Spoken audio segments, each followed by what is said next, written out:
चलिए बच्चों, आज एक नई चैप्टर की शुरुआत कर रहे हैं। हालांकि ये मैं पहले क्लियरिटी दे देता हूँ कि ये वाला जो चैप्टर है ये आपके सिलेबस का पार्ट नहीं है, लेकिन क्योंकि आप पढ़ेंगे इसके बाद इन्वेंट्री वैल्यूएशन, तो ये इन्वेंट्री वैल्यूएशन में हेल्प करता है, पहले बता रहा हूँ। तो इस वाले चैप्टर की नॉलेज, बड़ा छोटा सा चैप्टर है, तो इस वाले चैप्टर की हमको नॉलेज होना बहुत ज़्यादा ज़रूरी है।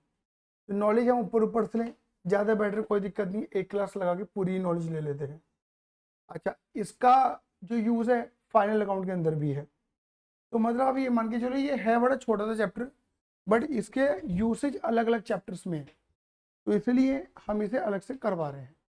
पहले ये सेम चैप्टर, इसका प्रैक्टिकल अप्रोचेस हमारे फाउंडेशन एग्जाम्स में थी, लेकिन अब नहीं है, अब डिलीटेड है। बट मैंने बोला ना, अदर चैप्टर में इसका यूज़ आ रहा है, तो बेटर ऑप्शन है कि इसको एक क्लास लगा के समझ लेते हैं। कोई बहुत बड़ी चीज़ नहीं है, क्लियर ही नहीं है। आगे बढ़े, देखिए। तो भैया चैप्टर का नाम मैंने लिखा है sales of goods on approval and return basis. मतलब हमने क्या करा, सेल्स ऑफ गुड्स, हम गुड्स को बेच रहे हैं, ठीक है, ऑन अप्रूवल और रिटर्न। यहाँ पे जो कीमती शब्द है ना, वो कीमती शब्द ये है, क्या लिखा है बेटा मैंने यहाँ पर, अप्रूवल और रिटर्न। मतलब हाँ या और ना, हाँ या ना, पसंद आए तो रख लेना, ना आए तो वापस कर देना। मतलब अपने सामान को, अपने क्लाइंट को, अपने कस्टमर को, अपने ग्राहक को दे रहे हैं ये कहकर कि भाई साहब पसंद आए तो रख लेना, अप्रूव कर देना, ना आए तो वापस कर देना। आया समझ में नहीं आया, क्लियर है नहीं है? तो कुल मिला के ये मैंने यहाँ पे दिखा रखा है, एक वंश वंश वंश कह रहा है भाई साहब पीले पीले दांत, पीले पीले दांत, ठीक है। वंश कह रहा है कि पसंद आए तो अप्रूव कर देना, ना आए तो रिजेक्ट कर देना, वापस कर देना। आया समझ में नहीं आया? देखो, इस कॉन्सेप्ट को थोड़ा समझते हैं और तुम्हारे सेल्स ऑफ गुड्स एक्ट से कनेक्ट करते हैं। आपने एक बात, सेल्स ऑफ गुड्स एक्ट में आपने एक बात ये सीखी होगी, ऑनरशिप ट्रांसफर। आए ना, कि भाई सामने वाले बंदे का जो ऑनरशिप ट्रांसफर कब होता है, जब टाइटल ट्रांसफर हो जाता है। आए ना, जब सामने वाला बंदा ये कहता है कि भाई अब ये सामान मेरा हो गया, चाहे वो पैसा में बाद में दे, लेकिन टाइटल ट्रांसफर हो चुका है। बोलो हाँ, ये नहीं है। मेरी पोजीशन चेंज होने से ओनरशिप ट्रांसफर नहीं होती, यहाँ पे सिर्फ पोजीशन चेंज होती है बेटा जी। ये मान के चलो कि कोई सामान मेरे पास है, बोलो हाँ ये ना। मान लो कि मैंने क्या करा था कि मैंने कोई प्रोडक्ट बनाया, सपोज मान के चलो मैंने लिपस्टिक बनाया, एक ब्रांड बनाया लिपस्टिक का, है ना। और उस ब्रांड का मैंने लिखा था, ब्रांड का नाम अभिषेक ब्रांड, क्लियर नहीं है? अभिषेक ब्रांड की मैंने लिपस्टिक बनाई, क्लियर ही नहीं है? हाँ है ना, एक बार लगाओ दोबारा लगाने की जरूरत नहीं है, लाइफ लॉन्ग, क्लियर ही नहीं है? हर जगह छाप छोड़ेगी अपनी। हैं? हाँ, कल ग्रैंड लॉन्च है, ठीक है। चलिए, तो भैया अब बात क्या आती है कि अब मान के चलिए कि जो वंश है इसका, मतलब ये ब्यूटी प्रोडक्ट बेचता है, हाँ है ना। ये इंस्टाग्राम पे इन्फ्लुएंसर है, ऐसे ऐसे करके दिखाता है लोगों को, क्लियर ही नहीं है भाई? आजकल ऐसे चल रहा है सेलिंग, ठीक है। इंस्टाग्राम पे इन्फ्लुएंस करता है ये, ठीक है ना, कि दोस्तों देखिए नई लिपस्टिक आई है, ठीक है ना, ठीक है, ठीक है। इस टाइप से वही इन्फ्लुएंस करता है, ये ब्यूटी प्रोडक्ट बेचता है। अब क्या हुआ, भैया हम भी गए इसके पास, मैं भी ले गया अपना ब्रांड, कि भाई साहब ये देखो बढ़िया है, एक बार बड़े प्रोडक्ट है, पर भैया नहीं हम नहीं लेते ये वाले प्रोडक्ट, इन्हें मना कर दिया मेरे को, हम नहीं लेते ये वाले प्रोडक्ट। अभी मार्केट मतलब पता तो है नहीं, लोग इसे जानते तो है नहीं, मैं क्यों अपनी दुकान में इसे रखूँ? बोलो हाँ ये ना, क्योंकि ये बात आप सभी जानते हैं, ये बात आप सभी जानते हैं कि एक दुकानदार अपनी दुकान में वही प्रोडक्ट रखता है जिसकी वो डिमांड होती है, ये बात ही नहीं है? हाँ ना, मुझे ये ध्यान नहीं है, लेकिन एक ब्रांड ऐसा है इंडिया के अंदर जिसने इसी स्ट्रेटजी पे काम कर रहा था, कि दुकानदार की साइकोलॉजी पे काम कर रहा था। उसने मुझे बोला कि दुकानदार कौन सा सामान रखेगा जिसकी मार्केट में डिमांड आएगी, जो लोग उससे मांगेंगे। बोलो हाँ ये ना, लेकिन हाँ, नमकीन का ब्रांड था ना, बीका जी का था। अब मुझे ऐसे याद नहीं आ रहा, इसे भी तेरी बात को सच नहीं मानूंगा। ठीक है ना, ठीक है। चलो जो भी था, जो चलो जो वट एवर ब्रांड, उसने पता है क्या करा था, उसने मार्केटिंग एजेंट निकाले थे, मतलब हम मतलब कस्टमर की तरह, और सिर्फ उनका एक ही काम था, उनको मार्केटिंग सिर्फ उनको एक ही काम था, दुकान पे जाना और फलाना प्रोडक्ट मांगना, जो मिलेगा भी नहीं, समझ गए, क्योंकि वो दुकान में रखा ही हुआ नहीं है। हाँ है ना, वो नया प्रोडक्ट है, नया ब्रांड है, सिर्फ आस एक एरिया को पकड़ता था, उस एरिया में स्पेसिफिकली उसे डिमांड इसी प्रोडक्ट को मांगता था वो कहता था भाई साहब दुनिया मांग रही, नए नए चेहरे जाते थे सेम दुकान पे, मेरा रोटेशन था, उसी प्रोडक्ट को मांगते थे। दुकानदार कहता था भाई साहब ये तो सामान सब इतने लोग मांग रहे हैं, मेरे पे है क्यों नहीं, मेरी दुकान पे सामान होना चाहिए। बोलो हाँ ये ना, ठीक है। अब अचानक से वही बंदा आया था कि सर ये सामान रख लो, माल रख लो, तो वो बंदा क्या रखेगा, माल को रख लेगा, क्योंकि उसे पता है डिमांड है। आया समझ में नहीं आया, तो भाई दुकानदार जो है वो उसी माल को रखता है जिसकी मार्केट में डिमांड है ना। अब वंश भी कह रहा है कि भाई साहब तुम्हें तुम्हारे नाम को कोई जानता तो है नहीं, हाँ है ना, तो मैं क्यों रखूँ इस सामान को, क्लियर ही नहीं है। तब मैं कह रहा हूँ भाई साहब डिमांड आएगी ना तो रखोगे, हाँ बिल्कुल रखेंगे, तो एक काम करो ये एक पेटी रख लो, बात खत्म हो गई, हाँ है ना। अगर डिमांड आए माल बिक जाए, क्लियर है, तो पैसे दे देना, ना बिके तो सामान ही वापस कर देना। आया समझ में नहीं आया, लेकिन इसमें हुआ क्या, सिर्फ मैंने क्या करा है, प्रोडक्ट को अपने पास से ले जाकर किसके पास रखा है, वंश के पास रख दिया है, सिर्फ पोजीशन चेंज करी, जो सामान पहले मेरे पास था अब वो सामान किसके पास है, वंश के पास है, लेकिन मालिक कौन है, स्टिल मैं ही मालिक हूँ, सिर्फ उसकी जगह सामान की जगह चेंज हुई है, मालिक मैं हूँ। क्यों, क्योंकि अभी तक बंदे ने ना उसे एक्सेप्ट करा नहीं है, हाँ ये ना, अभी तक बंदे ने ये नहीं माना कि भैया ये सामान को मैं एक्सेप्ट कर लेता हूँ। मेरी बात क्लियर हो गई नहीं हो गई, बोलो फटाफट से हाँ ये ना, ठीक है ना। तो कहने का मतलब यही है कि इसमें से पोजीशन चेंज होती है लेकिन ऑनरशिप चेंज नहीं होती। ऑनरशिप कब चेंज होगी, जब सामने वाला बंदा क्या करेगा, उस सामान को अप्रूव कर देगा, कहेगा कबूल है कबूल है कबूल है, ये सामान मैं रखता हूँ, कबूल करता हूँ, बदले में बंदा पैसा पकड़ा देगा। बोलो हाँ ये ना, ठीक है ना, बदले में बंदा पैसा पकड़ा देगा और हमारी सेल हो जाएगी, तब ऑनरशिप ट्रांसफर होगी जब ये एक्सेप्ट कर लेगा। आया समझ में नहीं आया, तो पहले क्या चेंज होती है, और प्रदेश चेंज होती है, बाद में जब ये एक्सेप्ट करता है तो ऑनरशिप चेंज हो जाती है, मालिकाना हक चला जाता है सामने वाले बंदे के पास, एक्सेप्ट करने पे, रिजेक्ट करने पे तो कुछ होता ही नहीं है। आया, लेकिन एक वर्ड तुमने सुना होगा, डीम्ड, सुना ही नहीं सुना अभी तक, लॉ के अंदर डीम, हाँ डीम, DEEMED, चलो डीम प्रदर्शन कहते हैं, क्या कहते हैं, सॉरी डीम सेल, क्या कहते हैं, डीम सेल।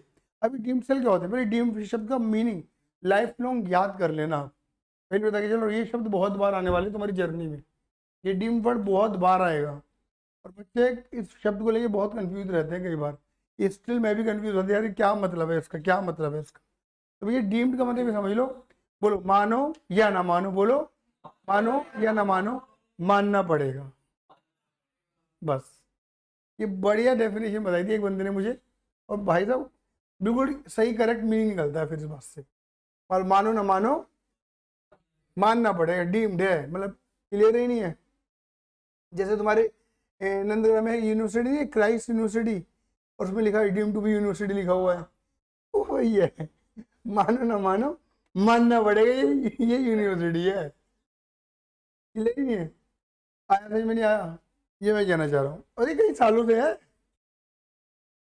क्राइस्ट जो है कई सालों से डीम टू बी यूनिवर्सिटी है, बनी नहीं, प्रॉपर यूनिवर्सिटी नहीं है वो, और कई सालों हो गए भैया, सालों निकल गए, ये मैं कहना चाह रहा हूँ, बस क्लियर है। लेकिन कोई कुछ कर नहीं पाएगा, ठीक है, वो अपना स्टैंडर्ड अच्छा लेके चल रहे हैं। आया समझ में नहीं आया, मानो ना मानो मानना पड़ेगा ये सेल है। अच्छा, मतलब कुछ ऐसे हिंट मिलेंगे कि अगर हमने सामान अपने सामने वाले ग्राहक को दिया है और ये कह के दिया है कि भैया पसंद आए तो रख लियो, ना तो वापस कर दियो, रिजेक्ट कर दियो, हम ये कह के दे दिया है उसे सामान, बात क्लियर हो गई नहीं हो गई, तो डीम सेल मान लेंगे, मतलब मानो ना मानो सेल मान लेंगे। कब, पहली बात, अगर मान लो इस बंदे ने ये सामान किसी और को बेच दिया हो, तो मान लो वंश ने ये सामान निहाल को बेच दिया, बोलो हाँ ये ना, तो मुझे बताओ क्या ये वंश क्या करेगा, एक्सेप्ट करेगा रिजेक्ट करेगा, एक्सेप्ट करेगा, ये पता ही नहीं है। तो यानी कि कुछ ऐसा काम कर देना जिससे एक्सेप्टेंस क्रिएट हो जाए। आया समझ में नहीं आया, तो वंश ने क्या करा, वो माल किसी और को पास ऑन कर दिया, किसी और को बेच के उससे पैसा उठा लिया, है ना, तो वो बदले में हमको क्या देगा, माल तो वापस नहीं करेगा, हमको क्या देगा बदले में, पैसा ही देगा। बोलो हाँ ये ना, क्लियर ही नहीं है, ठीक है। एक होता है बेटा जी फिक्स पीरियड होता है, क्या होता है बेटे, फिक्स पीरियड भी होता है। अब पीरियड मतलब एक्सपायरी ऑफ द पीरियड, क्या बोलते हैं, एक्सपायरी ऑफ द पीरियड। अभी एक्सपायरी ऑफ द पीरियड क्या होता है ये समझ लेना। जैसे मान के चलिए मैंने सामान दिया वंश को, अब ऐसा तो होगा नहीं कि भैया मैंने सामान रख दिया वंश के पास, क्लियर ही नहीं है, और रखा हुआ है, बिके ना बिके बात खत्म हो गई। बोलो हाँ ये ना, क्योंकि ऑब्वियस बात है ना, जो सामान इसने फ्री का पड़ा उसे शायद ये बेचने में एफर्ट्स ना लगाए। बोलो हाँ ये ना। तो मैंने इस बंदे को पहले बोल दिया कि भाई साहब सामान तो रख लो, क्लियर ही नहीं है, आपको हाँ करनी है हाँ कर देना, ना करनी है ना कर देना, लेकिन भाई साहब 15 दिन में कर देना। कितने दिन में, 15 दिन में कर देना। बोलो हाँ ये ना, 15 दिन बाद करोगे ना मैं माल नहीं उठाऊंगा, पैसा लेने आऊंगा। समझ गए, क्लियर ही नहीं है, हाँ ये ना। तो अगर इस बंदे ने 15 दिन के अंदर हाँ या ना कर दी तो ठीक है। अगर 15 दिन के बाद बोल रहा है ये भैया पैसा नहीं लूंगा, आप क्या लूंगा, सॉरी सामान नहीं लूंगा, क्या लूंगा, पैसा, एक्सेप्टेंस होगी, ऑटोमेटिक एक्सेप्टेंस है, डीम्ड एक्सेप्टेंस है ये। आया समझ में नहीं आया, क्लियर है। अगर तूने हाँ करना ना करना तो 15 दिन में करता, उस टाइम पीरियड के बीच में करता, तूने नहीं करी, उसके बाद कर रहा है तू, तो भैया सेल मानी जाएगी। आया समझ में नहीं आया, क्लियर है ये नहीं है, पूरे फटाफट क्लियर है, आया, ठीक है। तो देखो इसको थोड़ा सा पढ़ते हैं, यहाँ पे क्या लिखा है, पढ़ो। गुड स्टैंड ऑन अप्रूवल और return basis one of the marketing scheme to promote new product in the market. समझ में आ गया होगा मेरी बात, नए प्रोडक्ट को प्रमोट करने के लिए बढ़िया स्कीम होती है। Generally this transaction has taken place between, ये जो ट्रांजेक्शन होती है किसके बीच में होती है, मैन्युफैक्चर सामान किसको बेचता है, होलसेलर को, मतलब मैन्युफैक्चर होलसेलर तो कहता है एक्सेप्ट कर दे रिजेक्ट कर दे माल रख ले, आया समझ में नहीं आया। या होलसेलर किसको कहता है, रिटेलर को, बोलो हाँ एक्सेप्ट कर दे रिजेक्ट कर ले माल रख ले। लेकिन रिटेलर कभी कस्टमर को नहीं कहता, ये ध्यान रखना। ये सिर्फ B2B ट्रांजेक्शन एक तरीके से, आया समझ में आया, बिजनेस टू बिजनेस के बीच में चलती है, आया। Under such scheme seller send goods to buyer, इस स्कीम के अंतर्गत बेचने वाला बंदा बायर को सामान देता है अप्रूवल और रिटर्न बेसिस पे, मतलब एक्सेप्ट और रिजेक्ट बेसिस पे, आया ना। In the other words buyer have two choice, buyer में दो चॉइस होती है, either they accept the goods और रिजेक्ट विद इन द, मैं समझती वाली बात तुम्हें समझ में आ गई होगी। तो भैया उसे हाँ या ना करनी है एक स्पेसिफिक पीरियड के अंदर अंदर। अब 15 दिन 20 दिन 25 दिन 1 महीना कुछ भी हो सकता है, ये ध्यान रखना, वो डिसाइड होता है उनके बीच में पहले से ही, हाँ ये ना। It means only position of goods from seller to buyer, no ownership not transfer, मतलब पोजीशन ट्रांसफर होती है लेकिन ऑनरशिप ट्रांसफर नहीं होती। बोला नहीं बोला मैंने वाली बात, अरे बोलो हाँ ये ना। नेक्स्ट क्या लिखा है, ownership transfer only when buyer giving his, ownership तभी ट्रांसफर होगी जब बायर क्या करेगा, अपने अप्रूवल दे देगा for acceptance of the goods and transaction treated as sale transaction. अब वो सेल वो अप्रूवल वाली ट्रांजेक्शन अप्रूवल वाली नहीं रहती, कौन सी हो जाती है, सेल वाली ट्रांजेक्शन हो जाती है। आया समझ में नहीं आया, क्या बात है, बहुत बढ़िया, ठीक है ना। इफ बायर नॉट गिविंग इस approval with in the specific period, अगर बायर ने स्पेसिफाइड टाइम पीरियड में अपना अप्रूवल नहीं दिया, इसे हम क्या मानेंगे, डीम्ड एज सेल। हम मानो ना मानो मानना पड़ेगा भैया सेल ही है, हाँ या ना, ना हाँ करी ना करी भैया सेल मान, चल पैसा लेने जा। इन दिस केस बायर यानी customer does not incur any liability when the goods are merely send to him. इसका मतलब ये है कि goods send on approval basis में जब हम सिर्फ सामान उसे सामने वाले बंदे को देते हैं तो सामने वाले बंदे की कोई लायबिलिटी क्रिएट नहीं होती, है ना। लायबिलिटी कब क्रिएट होगी, लायबिलिटी मतलब है उसे पैसा कब देना पड़ेगा, जब वो अप्रूवल दे देगा, ये टाइम निकल जाएगा। आया समझ नहीं आया, अरे बोलो हाँ ये ना। कह रहे 3 कंडीशन 3 सिचुएशंस हैं, 3 सिचुएशन कौन सी, 3 सिचुएशन बता रहा है वो, कितनी situation, 3 situation when sale will take place as per sales of goods act. मतलब कह रहे 3 कंडीशन आती है यहाँ पर जब सेल्स ऑफ गुड्स एक्ट के अकॉर्डिंग सेल मान ली जाती है। पहली 3 कंडीशन क्या है, बोलो। पहला, व्हेन अप्रूवल और एक्सेप्टेंस रिसीव्ड, मतलब एक तो सीधी सीधी बात कि सामने वाले बंदे ने क्या करा, स्पेसिफाइड टाइम लिमिट के अंदर क्या कर दिया, हाँ कर दी या ना कर दी, हाँ ये ना। सेल कब मानेंगे, जब हाँ कर दी, बोलो हाँ ये ना, अरे बोलो हाँ ये ना। दूसरा, when buyer does some act adopting the transaction, buyer ने, क्लाइंट ने, कस्टमर ने कुछ ऐसा काम कर दिया, मतलब होल मैन्युफैक्चर के लिए होलसेलर ने और होलसेलर के लिए रिटेलर ने कुछ ऐसा काम कर दिया कि एक्सेप्टेंस क्रिएट हो चुकी। जैसे मैंने क्या बोला, मैंने सामान बेचा वंश को और वंश ने सामान बेच दिया निहाल को, तो वंश क्या करेगा, एक तरीके से एक्सेप्टेंस देगा मुझे, बोलो हाँ या ना, वो रिजेक्शन देने वाला नहीं है। कहने का मतलब ये है कि जो बायर है जिसको हम सामान दे रहे हैं अप्रूवल पे, उसने कुछ ऐसा काम कर दिया जिससे अप्रूवल क्रिएट हो चुका है। आया समझ नहीं आया। अब जैसे मैंने सामान दिया था वंश को अप्रूवल के लिए, और वंश ने वो सामान निहाल को पेल दिया, चिपका दिया, है ना, बेच दिया, तो भैया मुझे मुझे क्या मिलेगा, पैसा ही मिलेगा, अप्रूवल ही मिलेगा। ठीक है। और क्या लिखा, वैन, ये तो मैंने बता दिया, वैन स्पेसिफाइड और reasonable period expire deemed situation. इसका मतलब यह है कि जब जितना समय दिया गया है उतने समय के अंदर बंदा ना हाँ करे ना करे, लेकिन टाइम लिमिट निकल चुकी है, तब डीम्ड सेल मान ली जाए। अब सवाल आते हैं यहाँ पे अकाउंटिंग करने के कितने पैटर्न है। मैं सारे पैटर्न पे बात बिल्कुल भी नहीं करने वाला, पहले बता के चल रहा हूँ। मैं उतनी बात करूंगा जितने मुझे तुम्हारे सिलेबस से कनेक्टेड है। मेरी बात क्लियर हो गई नहीं हो गई? हाँ या ना? बस इतना बता दे रहा हूँ। हाँ, इसकी अकाउंटिंग करने के 3 पैटर्न है। कितने पैटर्न है? 3। वो 3 पैटर्न है कैजुअली, फ्रिक्वेंटली, न्यूमेरसली। मतलब आपके बिजनेस में, बोलो, आप, ये डिपेंड करता है नंबर ऑफ ट्रांजेक्शन पे। आप अकाउंटिंग कैसे करोगे वो डिपेंड करता है नंबर ऑफ ट्रांजेक्शन्स पे। बात क्लियर होगी नहीं होगी? किस पे डिपेंड करता है? नंबर ऑफ ट्रांजेक्शन्स पे डिपेंड करता है। मेरी बात क्लियर होगी नहीं होगी? सर नंबर ऑफ ट्रांजेक्शन्स का मतलब, भाई नंबर ऑफ ट्रांजेक्शन कितनी करते हो, मतलब आप गुड्स ऑन अप्रूवल और रिटर्न बेसिस पे सामान कितना देते हो। ट्रांजेक्शन नॉर्मल होती है, कभी कभी होती है, इनकी कैजुअली। क्या बोला मैंने? कैजुअली, कभी कभी जाती है अप्रूवल पे सामान। हाँ ये ना, फ्रिक्वेंटली, है ना, फ्रिक्वेंटली मतलब नॉर्मल से ज्यादा जाती है, और न्यूमरसली बहुत ज्यादा जाती है। समझ गए? एक होता है कभी कभी, नॉर्मल से ज्यादा, एक बहुत ज्यादा। आया समझ में नहीं आया? ये नहीं है, ये नॉर्मल है, ये नॉर्मल से ज्यादा है, ये ज्यादा से बहुत ज्यादा है। समझ गए? तुम्हारी ट्रांजेक्शन उस पर डिपेंड करती है कि भैया तुम जितनी नंबर ऑफ ट्रांजेक्शन करते हो, तुम्हारी अकाउंटिंग उसी पे ही डिपेंड करती है। बोलो हाँ या ना? लेकिन भैया आपने जो बोला कि इस चैप्टर का जो कनेक्शन है हमारे आने वाले चैप्टर से कनेक्टेड है, इसलिए आप इसे पढ़ा रहे हो, तो वहां पर तीनों कैसे अप्लाई हो जाते हैं? नहीं, वहां पर एक फ्रिक्वेंटली और न्यूमरसली एप्लीकेबल नहीं है। मैं यहाँ पे पूरी बात किसकी करूंगा सिर्फ और सिर्फ मेरे बच्चे? कैजुअली की बात करूंगा, क्योंकि कैजुअली हमारे से कनेक्टेड है। मेरी बात क्लियर होगी नहीं होगी? आया समझ नहीं आया? बस फिर मेरा ये चैप्टर क्या हो जाएगा, दी एंड हो जाएगा। इतने पढ़ाना है, ठीक है? ठीक है लाला जी, आ जाओ। देखो,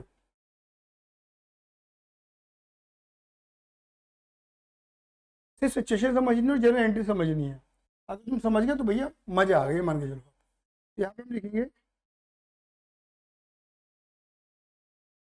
कैजुअली केस, मतलब हम ट्रांजेक्शन नॉर्मली कभी कभी होती है ट्रांजेक्शन, हम जो अप्रूवल में उन्हें सामान देते हैं वो कभी कभी देते हैं, बहुत ज़्यादा नहीं देते हैं। समझ गए? ठीक है, आ जाओ। एक एग्जाम्पल क्रिएट करते हैं।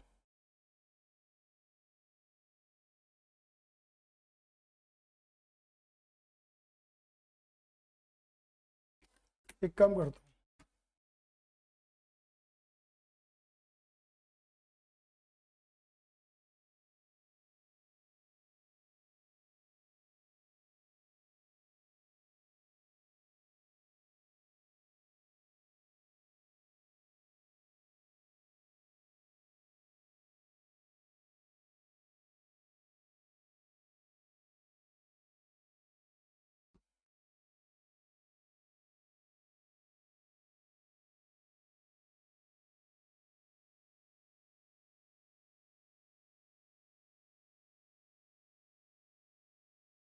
चलो भाई।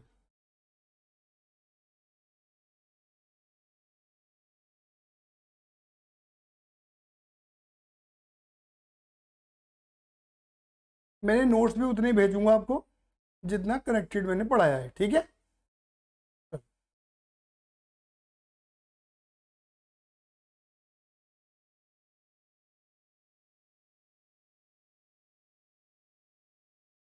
सिलेक्ट क्यों नहीं होता यार, ये पता नहीं।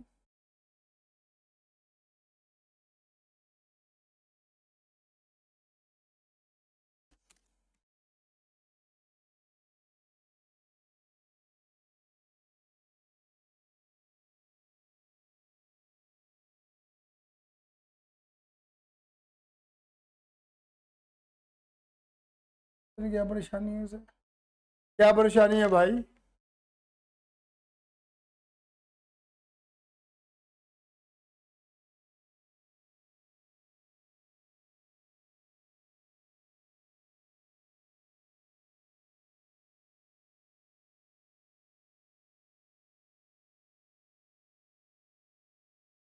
क्या परेशानी है भाई?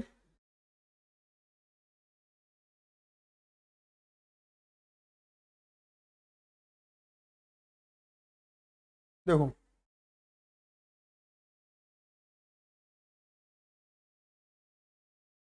देखिए,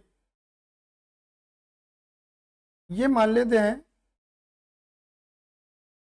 ये डेट है 31 मार्च 2025। ठीक है बच्चों?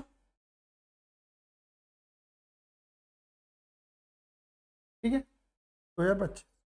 मान लीजिए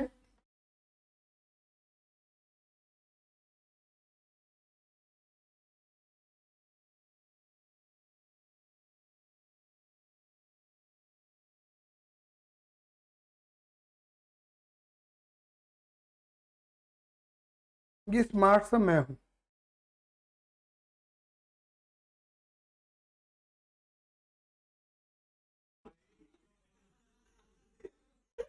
क्या कह रहा है? क्या कह रहा है? छी।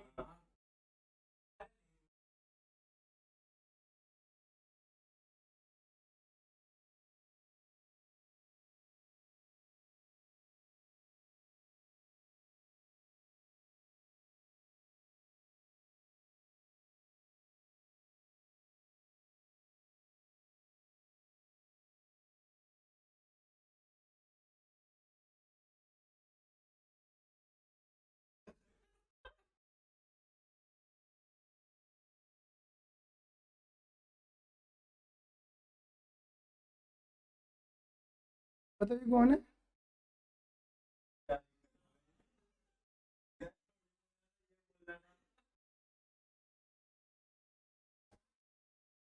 चलिए, ये तो पता है किसके मन की आवाज बाहर आ रही है।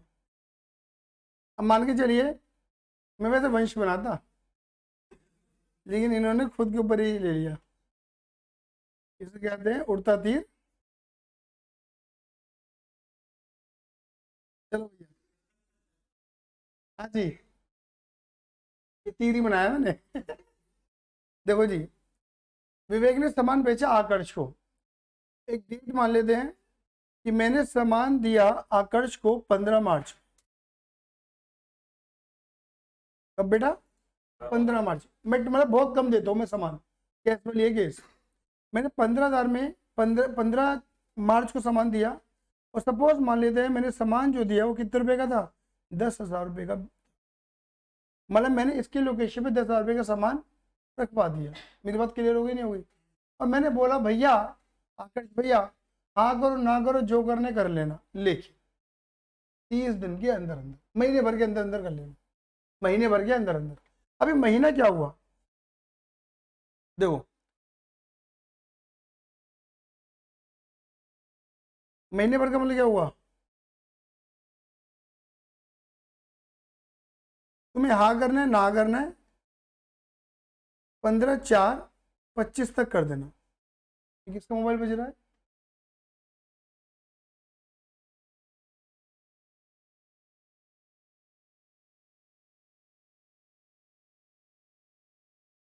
दीदी ऐसा मुझे क्यों लगता है कि तुम मेरी परीक्षा ले रही हो रोज? आज सर आपका एग्जाम है, आपके पेशेंस का। रोज ही सरप्राइज होता है मेरे लिए। बात क्लियर हो गई? तो तुम्हें हाँ करना है ना करना है, 1 महीने के अंदर कर देना। मैंने ऐसा आकर्ष को बोला। अच्छा, थोड़ा सा एग्जाम्पल चेंज करते हैं। सपोज मान लो कि अगर यही सामान मैं 1 मार्च 25 में देता, सपोज मान लो, और वही बोलता 1 महीने में हाँ या ना कर देना, तो मुझे बताओ 31 मार्च तक बैठता मामला? अरे बोलो हाँ या ना। चलो, अब अंतर क्या है दोनों सिचुएशंस में देखना। जो ये वाली कंडीशन है ना, ये वाली कंडीशन जो है, जो इसका 1 महीना फॉल कर रहा है, वो 1 महीना इस ईयर के अंदर ही फॉल कर रहा है। अगर तुम देखोगे तो सही कह रहा हूँ? बोलो हाँ या ना। मतलब ये महीना को, ये ईयर कौन सा हो गया बेटा जी? ये ईयर हो गया तुम्हारा 2024-25। सही बात ही नहीं है? लेकिन जो दूसरी सिचुएशन मैंने बनाई है उस सिचुएशन में क्या हो रहा है, जो अप्रूवल का जो टाइम पीरियड है, जो अप्रूवल का टाइम पीरियड है, चलो कोई नहीं, जो अप्रूवल का टाइम पीरियड है वो आपका इस तरीके से फॉल कर रहा है, यहां से यहां तक। मेरी बात समझ में आई नहीं आई? अगर मैं यहां से यहां तक की बात करूं तो देखो ये वाला क्या हो गया,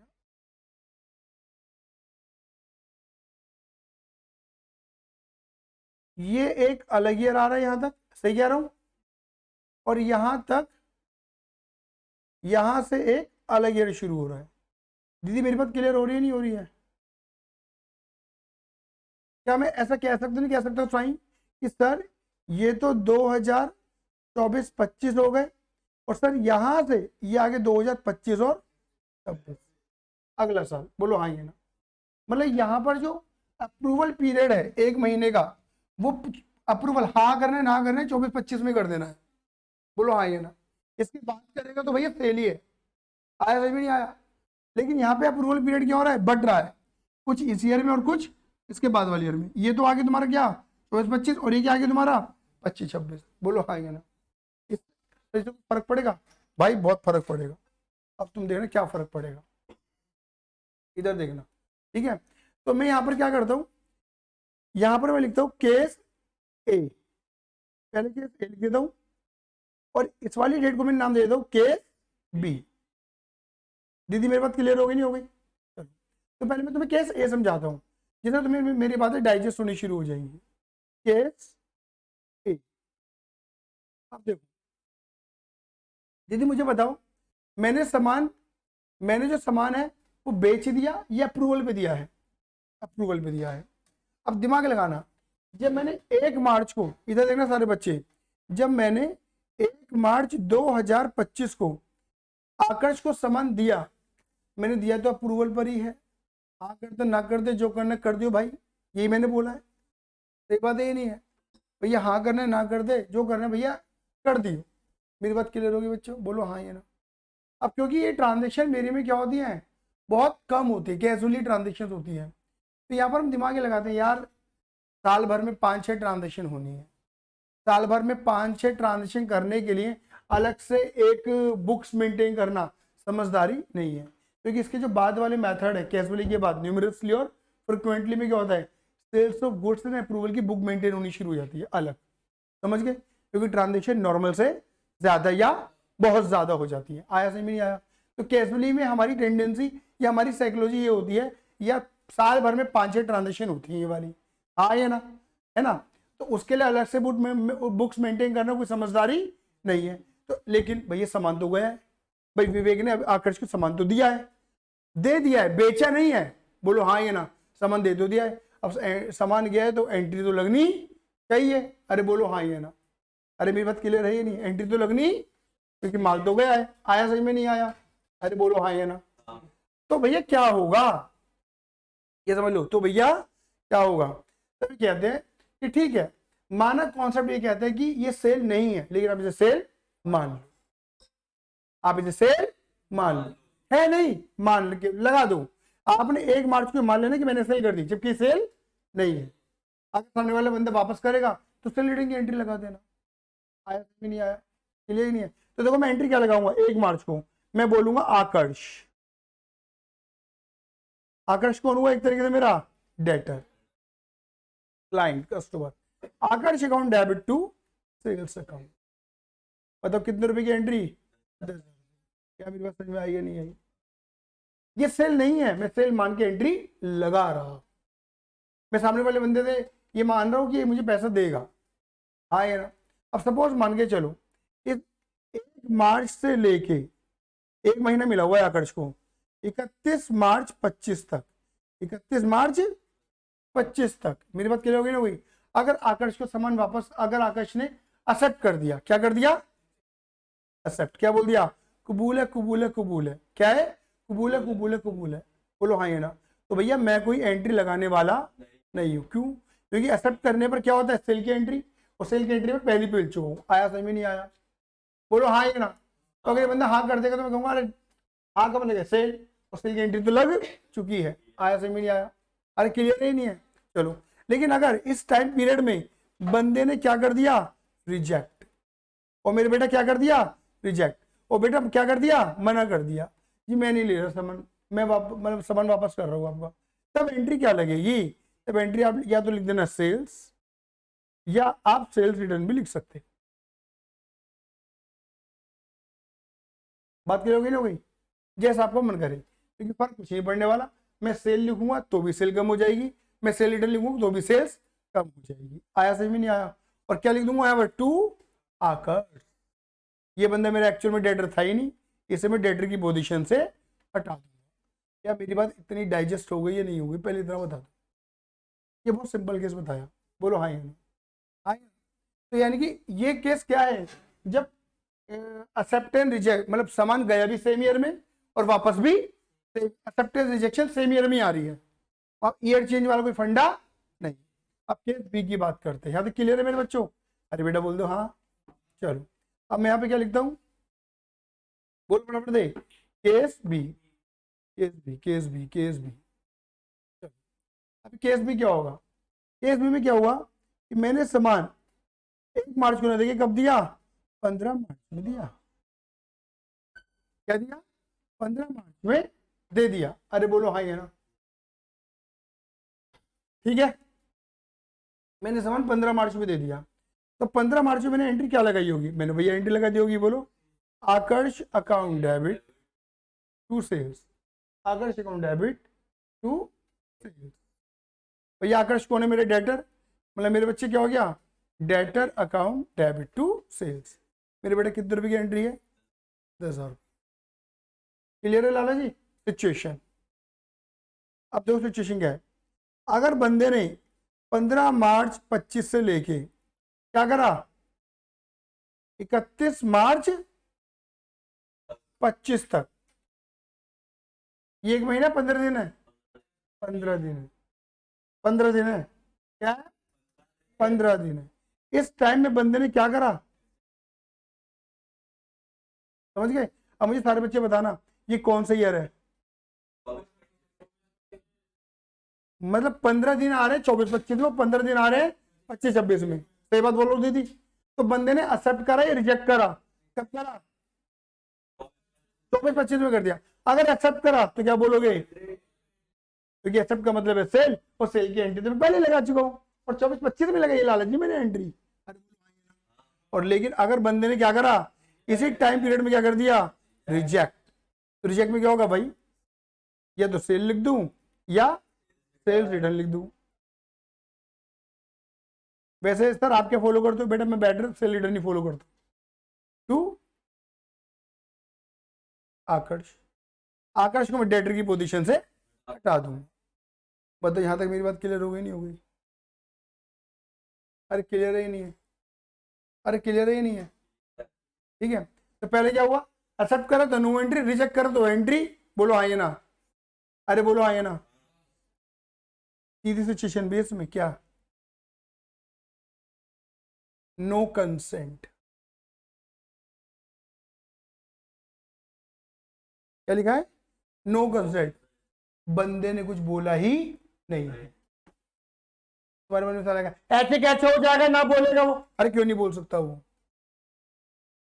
ऐसे कैसे हो जाएगा, अरे क्यों नहीं बोल सकता वो, भैया उसको पता है मेरे पास 1 महीना है, उन्हें निकाल दिए 15 दिन, क्या दिक्कत आ रही है, उसने ये 15 दिन निकाल दिए ना, ये वाले केसरी कलर वाले, ऑरेंज कलर वाले 15 दिन निकाल दिए उसने, क्योंकि उसे पता है कि मेरे पे भी एक्सेप्ट और रिजेक्ट करने के लिए आने वाले 15 दिन है, सही बात नहीं है। लेकिन हमारे लिए क्या हो रही है, दिक्कत हो रही है, हमारे लिए क्या दिक्कत हो रही है कि आने वाले जो 15 दिन है वो 24-25 के नहीं है, किसके हैं, 25-26 के हैं। मेरी बात इतनी क्लियर हुई है नहीं हुई? अब तुम बुद्धि का प्रयोग करना, ओरली पहले, फिर लिखेंगे इन चीजों को। अगर बंदे ने 25-26 में आगे, इन 15 दिनों में तो कुछ कहा नहीं, इन 15 दिनों में कुछ कहा नहीं, इस 15 दिनों में बंदे ने बोला कबूल है, कबूल है, कबूल है, इस 15 दिनों में इसने एक्सेप्ट कर लिया, इसने 15 दिनों में बंदे ने क्या कर लिया, माल एक्सेप्ट कर लिया। तो मुझे बताओ सेल किस ईयर की है, इस ईयर की या इस ईयर की है? तो बंदा एक्सेप्ट कर रहा है 25-26 में, तो सेल किस ईयर की है, नहीं लगा हमारी बुद्धि अपनी, सेल कब मानी जाती है? अरे सेल कब मानी जाती है? एक्सेप्टेंस देते हैं, एक्सेप्टेंस कब दे रहा है वो? 25-26 में। तो सेल क्यों नहीं आएगी 25-26 की? बट तुमने ऑलरेडी सेल की एंट्री लगा रखी है 15 मार्च को। अरे बोलो आइए ना, गलत है ये नहीं है? वो क्लियर ही नहीं है। ये ड्रामा कब क्रिएट होता है? जब ईयर चेंज आता होता है, हाँ है ना। जब भी ऐसा ईयर चेंज होगा ना कि भैया जिस ईयर हमने सामान दिया है और जो टेन्योर खत्म हो रहा है वो अगले साल में जाके खत्म हो रहा है, बीच में कुल मिला के मान के चलो बैलेंस शीट डेट आ रही है ना, तब तो भी ड्रामा क्रिएट होता ही है। और यही ड्रामा तुम्हें आता है चाहे भैया वो इन्वेंट्री वैल्यूएशन वाला चैप्टर हो या फाइनल अकाउंट वाला चैप्टर हो, यही ड्रामा देते हैं वो। समझ गए? क्लियर है? अगर बंदे ने कोई कंसेंट नहीं दी, बोलो हाँ या ना, तो अब देखो पहली एंट्री क्या लगेगी। नो कंसेंट का मतलब है नो कंसेंट टिल,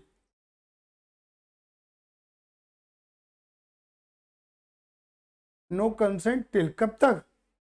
31 मार्च 25 तक बंदे ने कुछ बोला नहीं। तो आप पता क्या करोगे? 31 मार्च में, 31 मार्च 25 में जब तुम क्या बना रहे होते हो टेक्निकली अपने, तो फाइनल अकाउंट के जब सही सेल दिखाओगे तो वहां पे पता क्या बोलोगे? तब तुम बोलोगे देखो जी ऐसा है, एक्चुअली सेल तो है नहीं फिर ये, क्योंकि बंदे ने 24-25 में तो हाँ या ना करी नहीं है, तो 24-25 की सेल नहीं है। तो आप क्या एंट्री लगाओगे? आप एंट्री लगाओगे पहले सेल या सेल्स रिटर्न, अकाउंट डेबिट, चांद हुआ खर्च, कितने रुपए? अरे बोलो हाँ या ना, क्लियर ही नहीं है? अरे क्लियर है? ठीक है, चलो एक तो ये एंट्री, और दूसरी एंट्री क्या लगाओगे? दूसरी एंट्री लगाओगे closing stock account debit to trading account. कौन सी अमाउंट से? कॉस्ट और NRV whichever is lower वाली अमाउंट। फिलहाल इतनी बुद्धि मत चलाना, ये शब्द ध्यान में रखो। कॉस्ट किससे? कॉस्ट। अब मान लो इस 10,000 वाले सामान की जो कॉस्ट है वो कितनी है? 8,000 रुपये। तो तुम्हारे मन में सवाल आएगा क्या कर दिया आपने, ये तो हमें डाइजेस्ट होगी बात, ये वाली डाइजेस्ट नहीं हो रही। आ जाओ डाइजेस्ट करवाता हूँ तुम्हें मैं, आओ। तुम सब बच्चों ने 11वीं क्लास के अंदर ऑलरेडी सीखा हुआ है क्या बनाना? Trading account. यही बात है, ठीक है जी।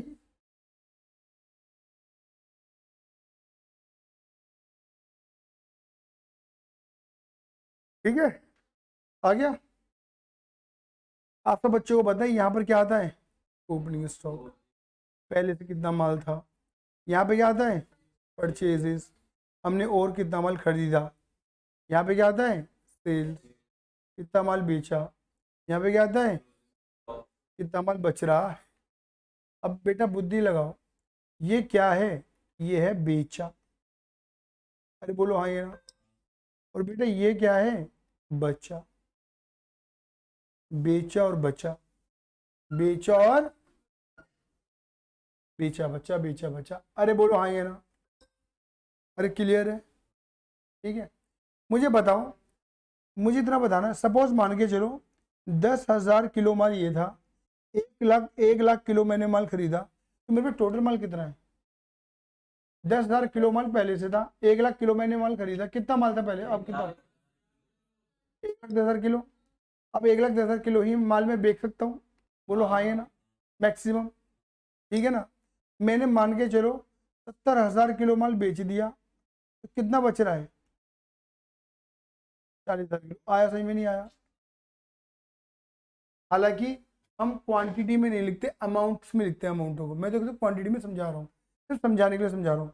तो क्या मैं आसान भाषा में ऐसा कह नहीं सकता बेटा कि जो मेरे पास माल है या तो वो बिकेगा या फिर वो बचेगा? सही बात है, ये नहीं है?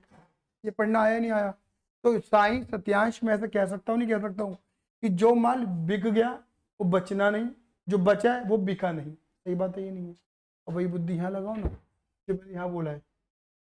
31 मार्च को जो माल बिका नहीं तो वो क्या होना चाहिए? बचा हुआ माल। तभी तो मेरा ट्रेडिंग अकाउंट सही आएगा। ये तो बेचने में जाए वो बचने में जाए। अब वो बिका तो है नहीं तो हम ये मानेंगे वो माल मेरे पास बचा हुआ है। बस वो मेरी लोकेशन में नहीं है, मेरे कस्टमर की लोकेशन में, लेकिन वो है तो मेरा ही माल, ओनरशिप तो मेरी है, क्लोजिंग स्टॉक तो मेरा ही है।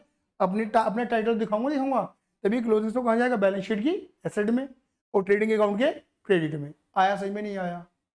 ठीक है, तो जो माल बिका नहीं है तो बिक जाए, जो माल बिका ही नहीं तो वो बच्चे में आना चाहिए, आना चाहिए। और क्लोजिंग स्टॉक की एंट्री क्या होती है? क्लोजिंग स्टॉक एसेट मान के क्या कर देते हैं? डेबिट। और ट्रेडिंग अकाउंट में क्या करते हैं? क्रेडिट। एंट्री ये बनती है closing stock account debit to trading account. लेकिन ये किससे बनती है? कॉस्ट वाली अमाउंट से। क्लोजिंग स्टॉक क्या है? हमारी एसेट है, आए ना। अब मुझे बताओ, जो माल मैंने 10,000 का बेचा है क्या मैंने 10 में खरीदा था? वो जो माल मैंने 10 का बेचा है क्या मैंने 10 में खरीदा था? कम का खरीदा होगा ज्यादा का? सही बात है, मतलब मेरी कॉस्ट तो कुछ और होगी ना। और स्टॉक में अपनी कॉस्ट को, अपना स्टॉक अपनी एसेट तो कॉस्ट पे दिखाऊंगा ना। बोलो हाँ ये ना। मेरी कॉस्ट कितनी है? 8, ये माना है मैंने। आया से नहीं आया? जो सामान मैं 10 का बेच रहा हूँ वो मैंने कितने में खरीदा था? 8 में खरीदा। कोई दिक्कत तो नहीं है? ये भैया आगे क्या है? Cost NRV whichever is lower. अभी इन्वेंट्री वैल्यूएशन वाले चैप्टर शुरू करेंगे ना नेक्स्ट क्लास से, तब बताऊंगा इस रूल के बारे में। फिलहाल तो एनआरवी अगर है तो ठीक है, नहीं तो कॉस्ट से दिखाते हैं यहाँ पर हम। आया समझ में नहीं आया? मेरी बात क्लियर हुई या नहीं हुई? हो गई मेरी बात क्लियर? अब इसे बोलते हैं कि भैया जब इस डेट पर, इस डेट तक बंदे ने कुछ नहीं बोला, इस डेट तक बंदे ने कुछ नहीं बोला, तो इस डेट पर आप एंट्री पास कर देते हो। क्या? जो आपने सेल की एंट्री बनाई थी उसे रिवर्स कर देते हो और क्लोजिंग स्टॉक के अंदर स्टॉक को ऐड कर देते हो। कब करना है? जब बंदा 31 मार्च तक कोई कंसेंट ना दे। कई बच्चे मुझसे ऐसे क्वेश्चन पूछते हैं कि सर आपने सेल रिटर्न की एंट्री तो ऊपर ही बनाई थी, बड़ी एंट्री तो नहीं बनाई थी आपने। क्योंकि बंदे ने जो वहां पे कंसेंट क्या दिया था? रिजेक्शन का। रिजेक्शन दे दिया होगा, सुनो मेरी बात, रिजेक्शन दे दिया होगा, सामान वापस आ गया होगा और मेरे गोदाम में पड़ा हुआ होगा सामान। आया सही में नहीं आया? और जो सामान मेरे गोदाम में आ जाता है वो ऑटोमेटिक मेरे क्लोजिंग स्टॉक के अंदर चला जाता है। तो उसके लिए मुझे स्पेसिफिकली एंट्री बनाने की जरूरत है?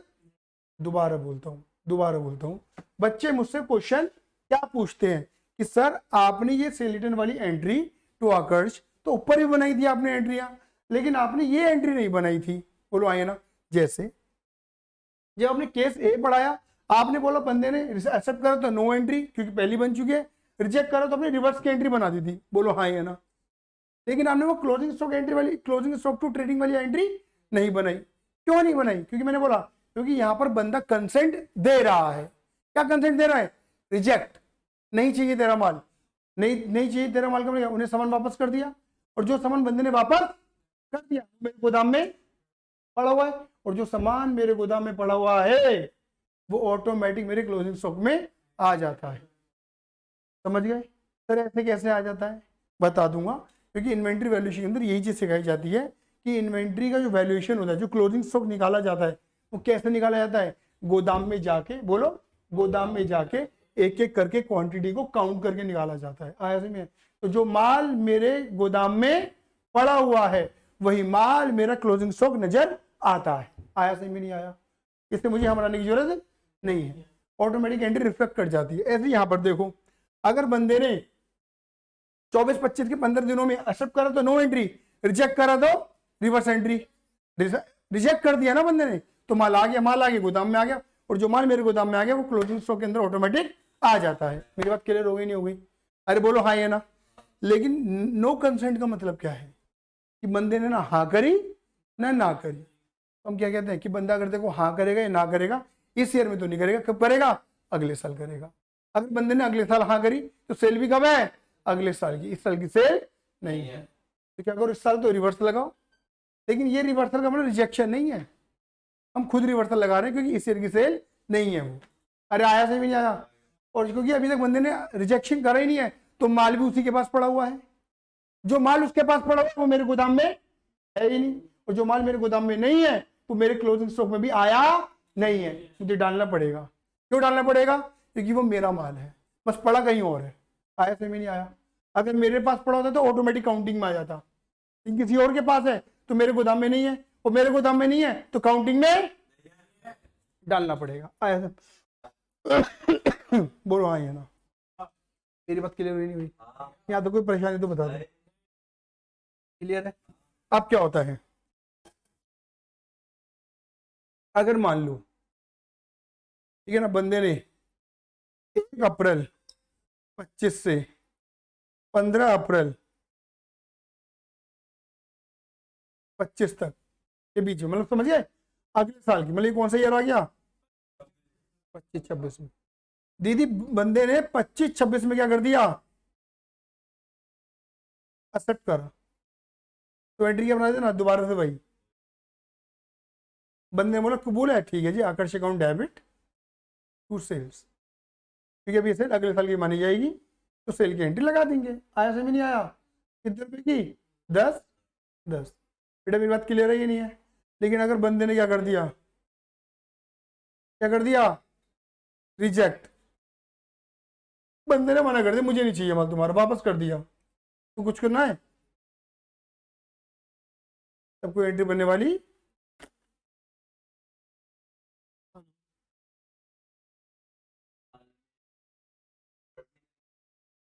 ये मैंने क्या करा है,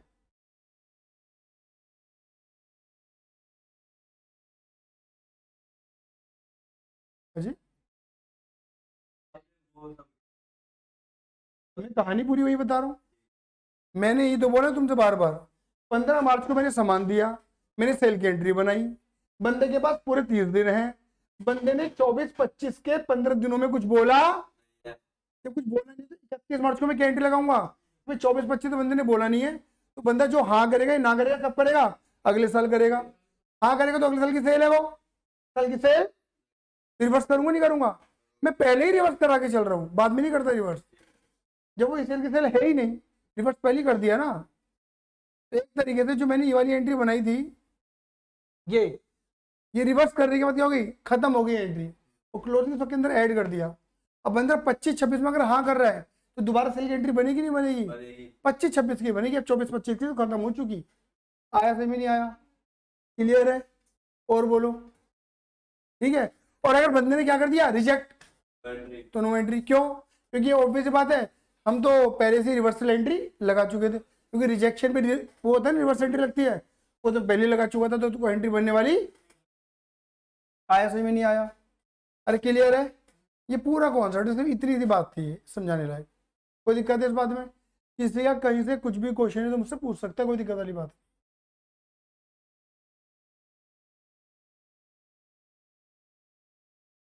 हाँ,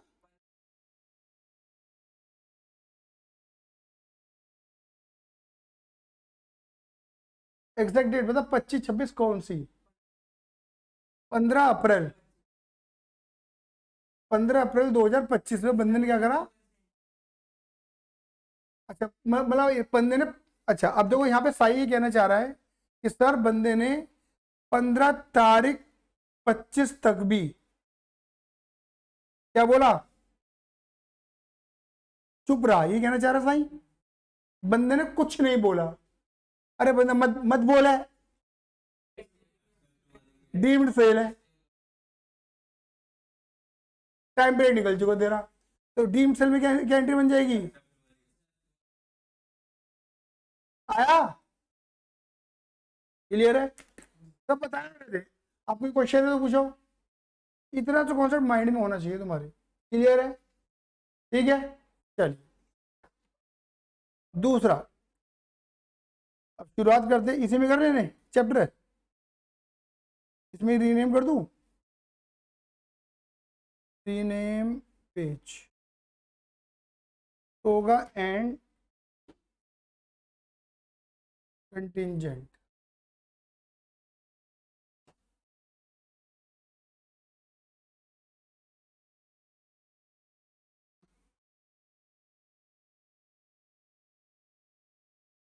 एक ही वीडियो बन जाएगी, अलग अलग क्या ही बनाएंगे।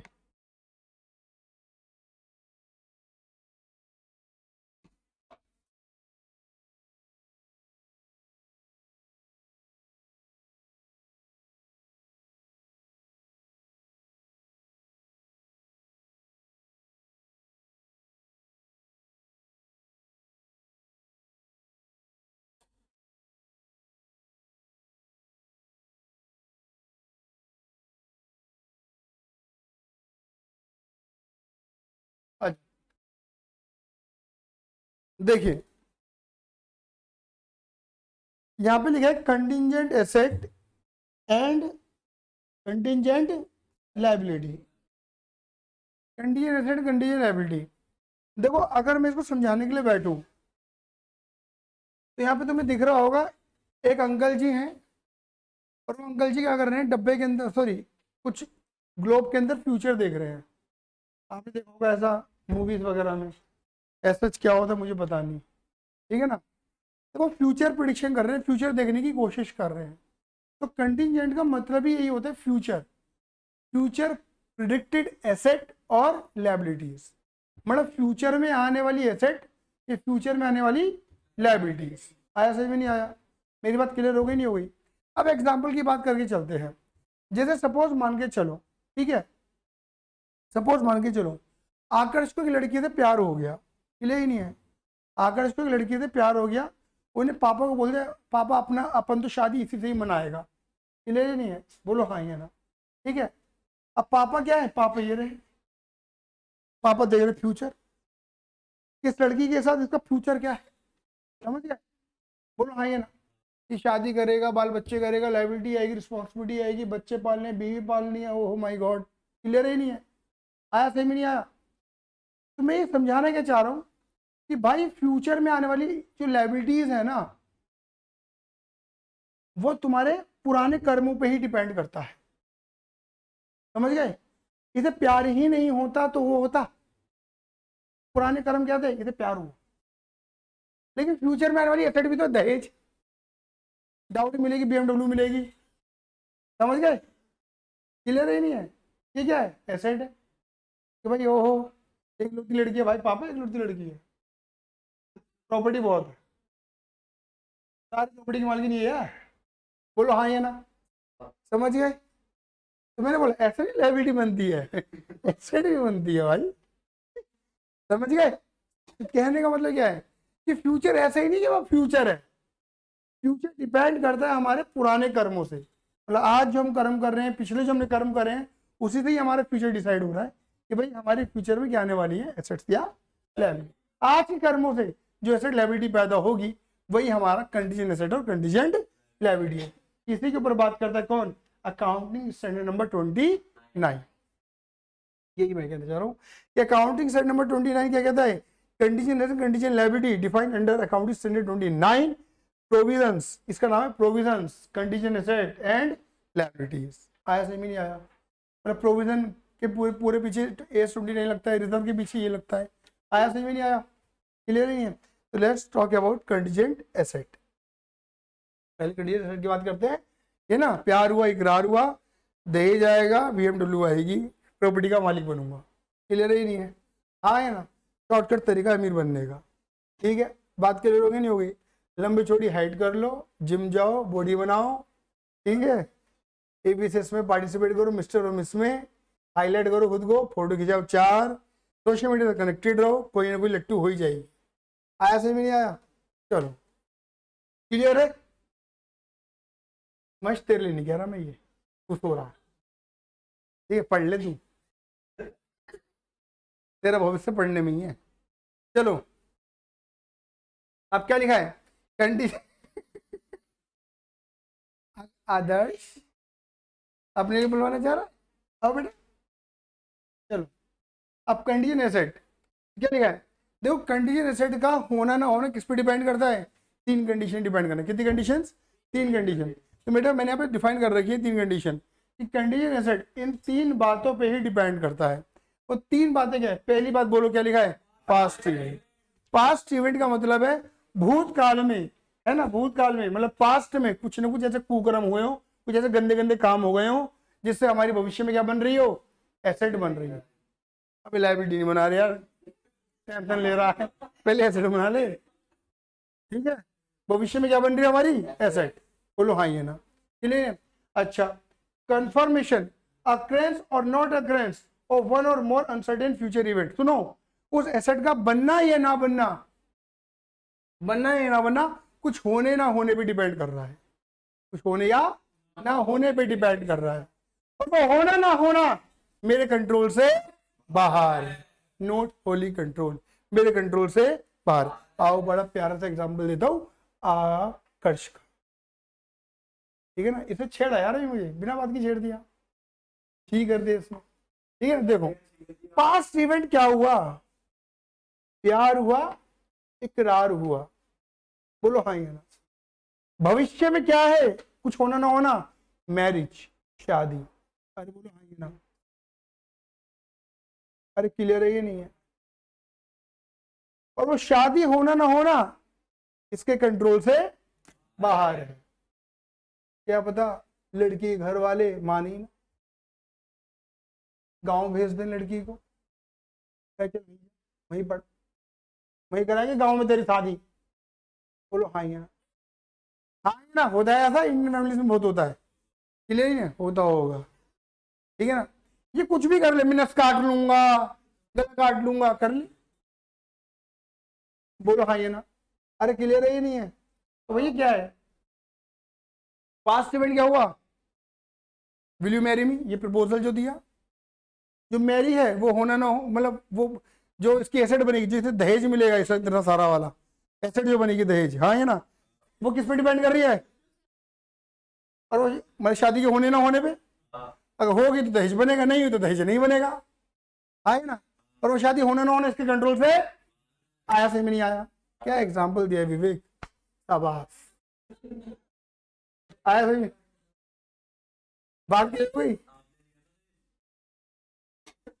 ये वाला जो ये जो ऐसा पुष्पा, ये मैंने डाल दिया था, डाले मतलब ये स्टेप, क्या बताऊं हाँ या ना, क्या दिया था, नहीं बेटा, मुझे डाउरी मिली होती तो मैं यहाँ ये ऐसे मकान में होता, बात क्लियर हो गई।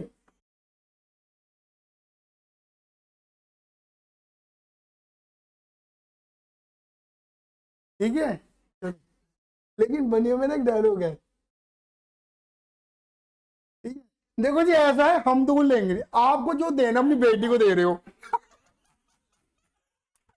भाई ये डायलॉग वाला क्या रहा है,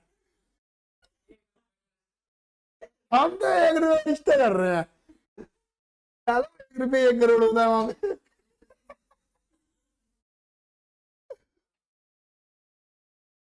है ना, ऐसे होता है, बताइए रियलिटी बता रहा हूँ तुम्हें, बनियों में रियलिटी यही है, मांगता कोई नहीं है, चाहिए सबको। चलो आओ, some important point about conditional set, बात करोगे, इसका एक एग्जांपल और देते हैं, ठीक है। वो घिसा पीटा एग्जांपल है जो तुम्हारे मॉड्यूल में लिखा रहता है, ठीक है। अब वो क्या है, घिसा पीटा एग्जांपल, सपोज मान के चलो कि मेरा कोई फैक्ट्री आउटलेट है, मेरी कोई दुकान है, मेरी कोई कंपनी है, हाँ है ना, वहां पर मान के चलो कि कुछ सामान, बहुत कीमती सामान रखा हुआ था, ठीक है। अब अचानक से जो है 1 मिनट में, अचानक से वंश आया मेरी दुकान में, हेलो, हाँ दीदी, जी दीदी जल्दी बोलो, हाँ आ जाना, हाँ जी। अब भैया क्या था, वंश आया, वंश से क्या हुआ, कुछ मिसहैपनिंग हो गई, उससे वो सामान खराब हो गया, टूट गया, बिखर गया, और मान के चलो वो सामान तो बहुत ज़्यादा महंगा था, मेरा बहुत ज़्यादा नुकसान कर दिया इसने, बोलो हाँ ये ना, ठीक है। मैंने बोला मुझे नहीं पता भाई, मेरे को तो पैसा चाहिए, बात खत्म, बात खत्म, मेरे को तो पैसा चाहिए, मुझे तो पैसा दे, है ना। अब हो सकता है वो सामान 2 लाख रुपए का हो, मैं क्या करूँ, 4 लाख का, 4 लाख, पता कर ले, 4 लाख मुझे मिला होगा डिस्काउंट पे, बट मार्केट में उसका 4 लाख है, 4 लाख मुझे मतलब नहीं, 4 लाख, ठीक है ना। फिर वंश क्या लगा, भाई मैंने जानबूझ के थोड़ा ना करा यार, 4 लाख रुपए मांग रहा है मुझसे, भाई वैसे ही तो भाई भाई बेकार हो रहा है, भाई भाई भाई प्लीज, ठीक है।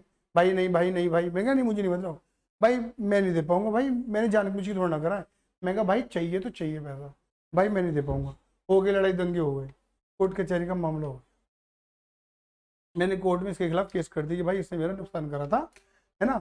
अब उस नुकसान के चलते क्या कहते हैं, उस नुकसान के चलते मुझे पैसा चाहिए, 4 लाख, क्लियर ही नहीं है। अब मुझे बताओ, कोर्ट कचहरी का मामला हो गया, अगर मैं केस जीत गया तो मुझे 4 लाख रुपए मिलेंगे, और अगर मैं केस हार गया तो मुझे कुछ नहीं मिलने वाला, अरे आया सही में नहीं आया, मेरी बात क्लियर हुई नहीं हुई। तो मेरे बेटा मैं ये समझाना चाह रहा हूँ कि पहले बताओ यहाँ पे पास्ट इवेंट क्या था, पास्ट इवेंट ये था कि वंश के द्वारा जो नुकसान हुआ, बोलो हाँ या ना, है ना, और उससे मेरी क्या क्रिएट हो रही है, एक कंडीशन एसेट क्रिएट हो रही है, मैं पैसा मांग रहा हूँ, और वो फ्यूचर में आने वाली एसेट कुछ होने ना होने पे डिपेंड है, क्या, मेरी हार या जीत पे, है ना, और वो हार या जीत मेरे कंट्रोल से बाहर है, मतलब मैं कंट्रोल नहीं करता, क्योंकि अगर मैं कंट्रोल करूंगा फिर वो कंडीशन कहाँ रही, क्योंकि मैं क्या कंट्रोल करूंगा, अपनी जीत, और जीत का मतलब क्या है, एसेट बनेगी बनेगी, सही बात ही नहीं है। तो कंडीशन का मतलब कंडीशन तब तक है जब तक वो मेरे कंट्रोल से बाहर है, अगर वो मेरे कंट्रोल में आ जाएगी तो क्या होगा, एसेट ही बनेगी, फिर वो आया से भी नहीं आया, क्लियर ही नहीं है। तो वही चीज यहाँ पर लिखी हुई है, आ जाओ थोड़ा पढ़ते हैं इसके बारे में। Condition asset not fully with in the control of the enterprise, पहली बात समझ में आ गई होगी भाई, कंडीशन एसेट का बनना ना बनना हमारे कंट्रोल से बाहर है। As per the concept of prudence, prudence के अकॉर्डिंग, कंसेप्ट प्रूडेंस प्रिंसिपल क्या कहता है, भविष्य में आने वाले लॉसेस को देखो लेकिन भविष्य में आने वाली खुशियों को मत देखो। तो भैया जो एसेट है वो क्या खुशी है, तो भविष्य में आने वाली खुशियों को मत देखो, तो ये कहता है, तो ये लिखा होगा यहाँ पर मैंने, as per the concept of prudence a conservative principle as well as present accounting standard, मतलब एस 29 भी क्या कहता है, an enterprise should not recognise condition asset in the balance sheet, condition asset एक रियल एसेट नहीं होती है, तो इसे बैलेंस शीट में रिकॉग्नाइज मत करिए, दिखाइए मत नहीं, क्योंकि अभी तक वो एसेट बनी नहीं है, तो वो रियल एसेट नहीं बनेगी, बैलेंस शीट में आएगी ही नहीं। दूसरी लिखा है because there is uncertainty in realisation of the claim, क्योंकि अभी अनसर्टेनिटी है, एसेट बन भी सकती है और नहीं भी बन सकती है। Only disclosure is made in the director report, सिर्फ डायरेक्टर की रिपोर्ट में बता दो, जो डायरेक्टर अपनी रिपोर्ट बनाएंगे वो डायरेक्टर अपनी रिपोर्ट में लिख देंगे कि कंपनी के पास ये कंडीशन एसेट क्रिएट हो सकती है। आया समझ में नहीं आया, क्लियर ही नहीं है, आगे देखो फिर क्या लिखा है, condition assets are assessed continuously, assets का मतलब है लगातार रिव्यू की जाती है, मतलब कंडीशन एसेट हर साल या मतलब कंपनी क्वार्टरली या हाफ ईयरली या ईयरली इन्हें रिव्यू करती है कि कंडीशन एसेट अभी भी कंडीशन एसेट है, हाँ ये ना, ये रियल एसेट बन चुकी है, अगर ये रियल एसेट बन गई है तो ये बैलेंस शीट में आ जाएंगी, और अगर ये कंडीशन एसेट ही है तो डायरेक्टर की रिपोर्ट में ही पड़े रहेंगे, बट ये कॉन्टिन्यूसली रिव्यू बार बार देखा जाता है इन्हें, ऐसा नहीं कि एक बार लिखने के बाद छोड़ दिया जाता है, बार बार रिव्यू एसेस किया जाता है, क्लियर ही नहीं है। If certainty of the realisation of claim, कह रहे कि अगर सर्टेनिटी क्रिएट हो जाती है, इफ सर्टेनिटी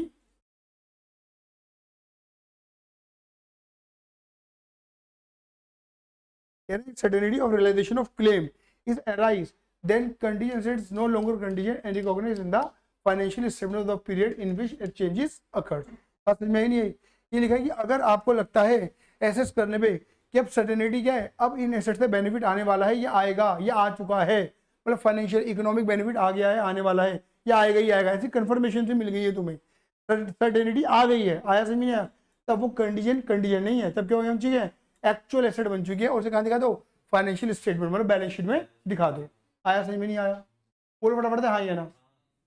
फिर क्या लिखा है, it is unplanned unexpected, unplanned मतलब हमने कोई प्लानिंग नहीं करी थी, मतलब ऑब्वियस बात है मैंने कोई ऐसी प्लानिंग नहीं करी, मतलब ऐसा मतलब प्लानिंग मतलब ऐसा नहीं होता था, क्लियर ही नहीं कि मतलब वैसे देखो कहानी तो कहानी है, लेकिन आकर्ष जैसा लड़का ऐसा काम कर सकता है, ठीक है ना, कि आकर्ष के स्कूल के अंदर एक मोटी पार्टी वाली लड़की थी, मोटी लड़की नहीं मोटी पार्टी वाली पैसे वाली लड़की थी, इसने इसके बैकग्राउंड को पहले जज करा, फिर इसने पूरी प्लानिंग करी कि मैं कैसे इसे पटाऊंगा, ठीक है ना, ये मतलब ऐसा आकर्ष कर सकता है, लेकिन टेक्निकली ऐसा होता नहीं है, अनप्लैंड है, अनप्लैंड है, अनएक्सपेक्टेड है, आगे ना, कोई एक्सपेक्टेड नहीं होता, अनप्लैंड होता event which give rise to the economic benefit, ठीक है ना, टू एन एंटरप्राइजेस, मतलब पहले से कंपनी को कोई डिसाइडेड नहीं होता कि भाई ऑब्वियस बात है वंश आएगा मेरी फैक्ट्री में, मैं वंश का कहता सामान रखूंगा कि वो गेट देगा, मैं पैसा मांगूंगा नहीं होता ना ऐसा, ठीक है ना, ऐसा नहीं होता, अनप्लैंड है, अनएक्सपेक्टेड है, भाई अचानक ही हो गया बस, ठीक है ना, मतलब कोई मैटर था नहीं लेकिन मैटर क्रिएट हो गया। Example, a claim that an enterprise if pursuing through legal process when the outcome is uncertain is continue, भाई लीगल जो मैंने एग्जाम्पल दिया था वंश वाला, ये वो लिखा हुआ है। फिर क्या लिखा है, इसे पढ़ लो, a condition asset is usually disclose in the report of approving authority, मतलब बोर्ड ऑफ डायरेक्टर की रिपोर्ट में ही लिखा जाता है, BOD in the case of company and corresponding approving authority in case of the other another enterprises if an inflow of economic benefit is probable, clear ही नहीं है, प्रोबेबल मतलब होने के चांसेस पैदा हो जाते हैं। अब आगे बात करते हैं, आगे हम बात करते हैं किसकी, कंटीजेंट लायबिलिटी की। अभी कंटीजेंट लायबिलिटी क्या है, अगर तुम देखोगे तो कंटीजेंट लायबिलिटी का जो पहिया है वो दो पहियों से घूम रहा है, ये कंटीजेंट लायबिलिटी का पहिया है, अगर मैं ये चलाऊंगा तो ये भी चलेगा, ये चलाऊंगा तो भी ये चलेगा। बोलो हाँ या ना। बात करूँ तो मतलब कंडीशनल लायबिलिटी के पीछे दो चीजें काम करती हैं। बोलो कौन कौन सी? पॉसिबल ऑब्लिगेशन और प्रेजेंट ऑब्लिगेशन। याद कर लो, बोलो पॉसिबल ऑब्लिगेशन और प्रेजेंट ऑब्लिगेशन। एक बार बोलो, पॉसिबल ऑब्लिगेशन और प्रेजेंट ऑब्लिगेशन। भैया ऑब्लिगेशन का मतलब होता है लायबिलिटी, ऑब्लिगेशन मतलब होता है लायबिलिटी। मतलब पॉसिबल लायबिलिटी और प्रेजेंट लायबिलिटी, समझ नहीं रहा। पॉसिबल लायबिलिटी का मतलब है लायबिलिटी बन भी सकती है और नहीं भी, और प्रेजेंट लायबिलिटी का मतलब है लायबिलिटी बनेगी बनेगी। दोबारा बोल रहा हूँ, हिंदी में समझा दिया बिल्कुल रेगुलर से। पॉसिबल का मतलब है लायबिलिटी बन भी सकती है और नहीं भी, आए ना 50-50। और प्रेजेंट लायबिलिटी मतलब लायबिलिटी बनेगी बनेगी। बन गई है नहीं बोला मैंने, बनेगी बनेगी, मतलब श्योरिटी है। लायबिलिटी बनी नहीं है अभी, बनेगी ही बनेगी, श्योरिटी आ चुकी है हमारे पास। This is called present obligation, present liability. आया समझ में नहीं आया? इन दोनों को मिला के मेरी कंडीशनल लायबिलिटी बनती है। तो सबसे पहले मैंने क्या बनाया? Possible obligation. और पॉसिबल ऑब्लिगेशन को डिफाइन करने के लिए आप सभी के सामने आ रहा है आदर्श।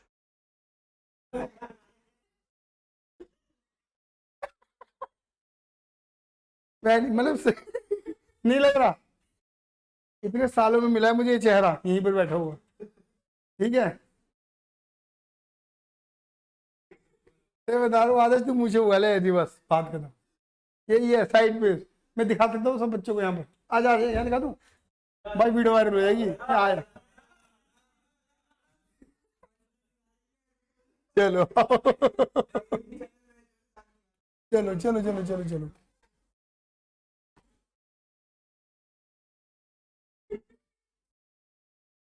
आदर्श को खुद मजा आ रहा है। अरे सच में मैं ही हूँ। देखो यहाँ पे एक वर्ड आ रहा है प्रेजेंट ऑब्लिगेशन, और जो दूसरा वर्ड है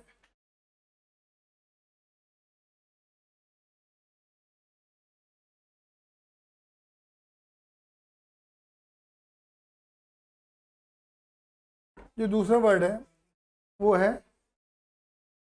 पॉसिबल ऑब्लिगेशन। क्लियर है?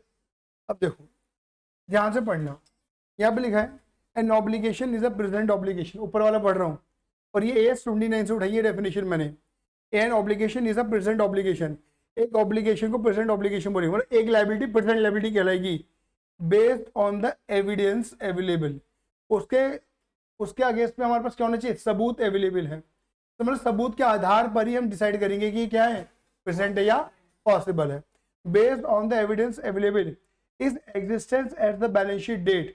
बैलेंस शीट डेट समझ गए? 31 मार्च, 31 मार्च को उसकी उपस्थिति, existence at balance sheet date is considered, ये वर्ड है, इज कंसिडर्ड प्रोबेबल। अब ये बच्चे कई बार कंफ्यूज होते नहीं शब्दों में, तो मैंने लिखा that is more likely than not. अच्छा नीचे वाली डेफिनेशन पढ़ो, अभी मीनिंग नहीं बताया मैंने इसका, नीचे वाली डेफिनेशन पढ़ो। An obligation is an present possible obligation based on the evidence available. देखो वही कॉमन शब्द आ रहा है, evidence. Evidence its existence at the balance sheet date 31 March को उसकी उपस्थिति इज कंसिडर्ड नॉट प्रोबेबल। बस यही अंतर है, एक में कंसिडर प्रोबेबल लिखा हुआ है और एक में कंसिडर्ड नॉट प्रोबेबल लिखा हुआ है। अब वो सर इसका थोड़ा मतलब बता दो बस। तो इसका मतलब ये कंसिडर्ड प्रोबेबल का मतलब है कि more likely than not, liability बनने के चांसेस ज्यादा है ना बनने से। मोर देन 50% चांस है, लाइक 70% चांस है कि लायबिलिटी बनेगी, 30% शायद ना बने, 80% बनेगी, 20% शायद ना बने, मतलब मोर देन 50 रेशियो जाता है यहाँ पर। आया समझ में नहीं आया? तो कंसिडर प्रोबेबल का मतलब है कि मैं लायबिलिटी को कंसिडर भी करूंगा और प्रोबेबिलिटी भी है कि लायबिलिटी बनेगी। आया समझ में नहीं आया? देखिए पॉसिबल ऑब्लिगेशन क्या है, लायबिलिटी बन भी सकती है और लायबिलिटी कंसिडर तो हो रही है कि लायबिलिटी है भी और नहीं भी, बट प्रोबेबिलिटी नहीं है। मतलब प्रोबेबिलिटी क्या है, ये और ये 50-50, लायबिलिटी बन भी सकती है और नहीं भी। आपको समझना है तो इसे लिख लेना 80-20, इसका आगे लिख लेना 50-50। आया समझ में नहीं आया? बोलो हाँ या ना। अरे क्लियर है मेरी बात? मैं ऐसे लिख दूं? अरे अरे यार मैं मुझे लग रहा खराब हो गया ये मैंने लिख दिया 80-20 और ये मैंने क्या लिख दिया मेरे बच्चे 50-50। आया समझ में नहीं आया? यही अंतर है दोनों में, क्लियर है ये नहीं है। अब इधर देखो, तो पहले मैंने किसको समझाया, पॉसिबल को। पॉसिबल मतलब 50-50, लायबिलिटी बन भी सकती है और नहीं भी। वो भी डिपेंड किस पे करता है, सेम 3 कंडीशन में डिपेंड करता है। और वो सेम 3 कंडीशन क्या है भाई, पास्ट इवेंट मतलब पिछले भूतकाल में करे गए कुछ कर्म है ना, और लायबिलिटी का बनना ना बनना कुछ होने ना होने पे डिपेंड कर रहा है, और वो होना ना होना मेरे कंट्रोल के दायरे से बाहर है। फिर इसका एग्जाम्पल दे दो, आओ एग्जाम्पल की बात करते हैं। Bill discounted with bank, bill of exchange पढ़ा के ला रहा हूँ तुम्हें मैं, और बिल डिस्काउंटेड विद बैंक तुम्हें ऑलरेडी क्लियर है, बोलो हाँ या ना। मेरे पास एक बी था, सपोज मान लो मेरा बी था और याशिका का बीपी था, इसे बिल का पैसा पे करना था याशिका को, मुझे बिल का पैसा रिसीव करना था बी बिल कितने महीने का था, 3 महीने का बिल था। अब ऑब्वियस बात है 3 महीने तक मैं वेट नहीं कर सकता, मुझे पैसों की नीड आज थी, मैं गया किसके पास, बैंक के पास, आए ना। मैंने बैंक को बोला बैंक वाले बिल लोगे, तो बैंक वाले ने बोला हाँ ले लेंगे बिल। तो मैंने क्या करा, सपोज मान के चलो मैंने आकर्ष बैंक में, आकर्ष एक बैंक है, मैंने उस बैंक में क्या करा, उस बिल को डिस्काउंट करवा लिया, बोलो हाँ या ना। तो बिल मैंने बैंक वालों को बेच दिया, बैंक वाले ने मुझे ऑन द स्पॉट पैसे दे दी, थोड़ा बहुत पैसा काट कीट के, ऐसे होता ही नहीं होता है। अब बिल किसके पास है, बैंक के पास, हाँ या ना। 3 महीने बाद कौन जाएगा पैसे लेने, बैंक। किसके पास जाएगा पैसे लेने, याशिका के पास पैसे लेने जाएगा। अब 2 बातें होंगी, या तो याशिका पैसे, या इफ बिल ऑनर्ड और बिल डिसऑनर्ड। सही बात है ये नहीं है। अगर याशिका ने पैसे दे दिए तो भाई बात ही खत्म हो गई, बैंक को पैसे मिल गया, बात खत्म, बैंक खुश, याशिका खुश, मैं तो पहले खुश, बोलो हाँ ये ना। और अगर याशिका ने पैसे, क्या करा याशिका ने, नाच नाच के दिखा दे मैं नहीं दे रही पैसे, कर लेगा करेगा, बोलो हाँ ये ना। ठीक है ना, तो क्या होगा, ठीक है ना, बैंक बैंक बैंक मुझे पकड़ेगा, पैसा मांगेगा मुझसे, बोलो हाँ ये ना, मेरी लायबिलिटी बन जाएगी। अब इसी कहानी को फिर दोबारा रिवाइंड करते हैं, ठीक है।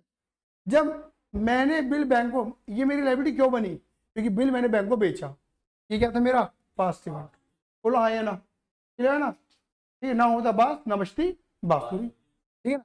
अगर मैं ऑब्वियस बात है बिल बैंक को बेचता ही नहीं, तो इस टाइप की लायबिलिटी क्रिएट होने का कोई चांस है ही नहीं। तो पहला पास्ट इवेंट क्या हुआ कि मैंने अपना बिल बैंक वालों को बेचा।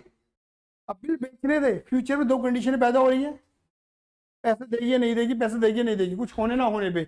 अगर इसने पैसा दे दिया याशिका ने, तो मेरी लायबिलिटी नहीं बनेगी, और अगर इसने पैसा नहीं दिया तो मेरी लायबिलिटी बन जाएगी।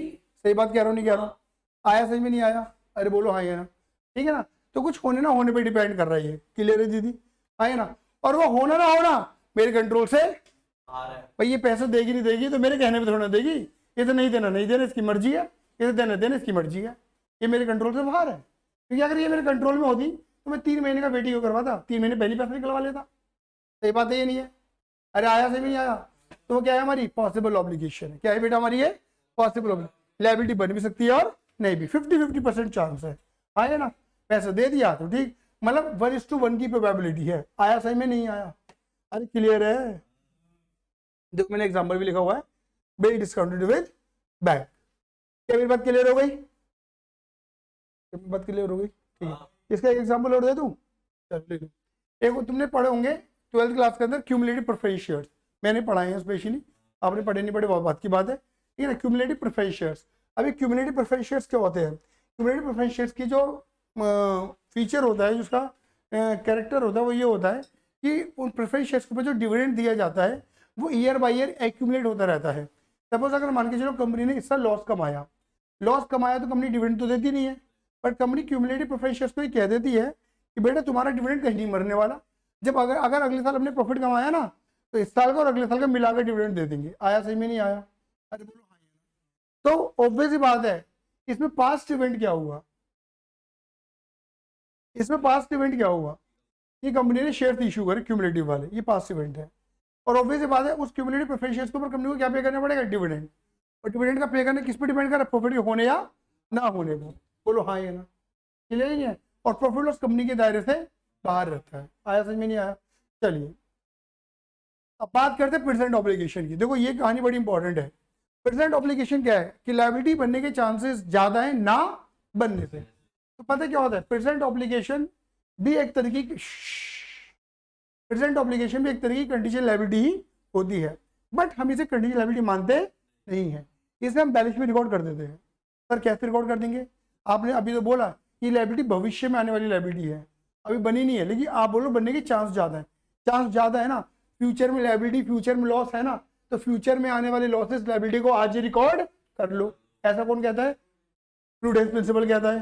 सर कैसे रिकॉर्ड कर लोगे? आपने तो बोला कंटीजेंट है, क्योंकि बनने की चांस ज्यादा है। आए ना बात करो। और कैसे रिकॉर्ड करोगे? कंडीशन लायबिलिटी को कंडीशन लायबिलिटी के नाम से रिकॉर्ड मत करो, किस नाम से रिकॉर्ड करो? प्रोविजन या रिजर्व के नाम से। किस नाम से? अब एग्जाम्पल देता हूँ, पहले एग्जाम्पल देता हूँ, समझाता हूँ, फिर आगे बढ़ते हैं। फॉर एग्जाम्पल मुझे इतना पता है कि अगर मैं इनकम कमा रहा हूँ तो मुझे इनकम के ऊपर क्या देना पड़ेगा? Tax, which is called income tax.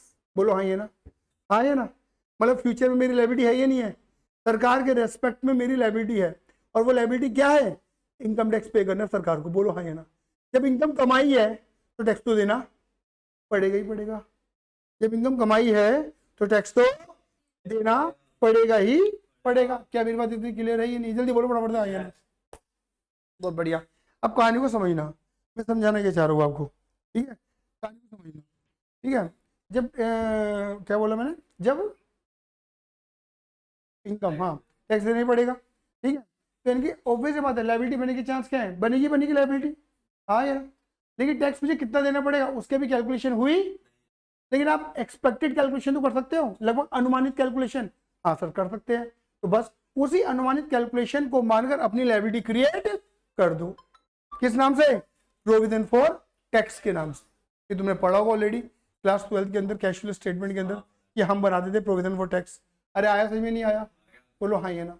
तो प्रोविजन फॉर टैक्स का मतलब क्या है? ये अभी हमारी रियल लायबिलिटी नहीं है, लायबिलिटी बन सकती है, मतलब बनेगी ही बनेगी, बट इतनी अमाउंट की बनेगी इसकी गारंटी नहीं है। हम पहले से ही परिपक्व हो गए, पहले से प्री अलर्ट हो गए, बना रहे हैं अपनी लायबिलिटी, पहले ही खर्चा मान के चल रहे हैं। आया समझ में? नहीं आया?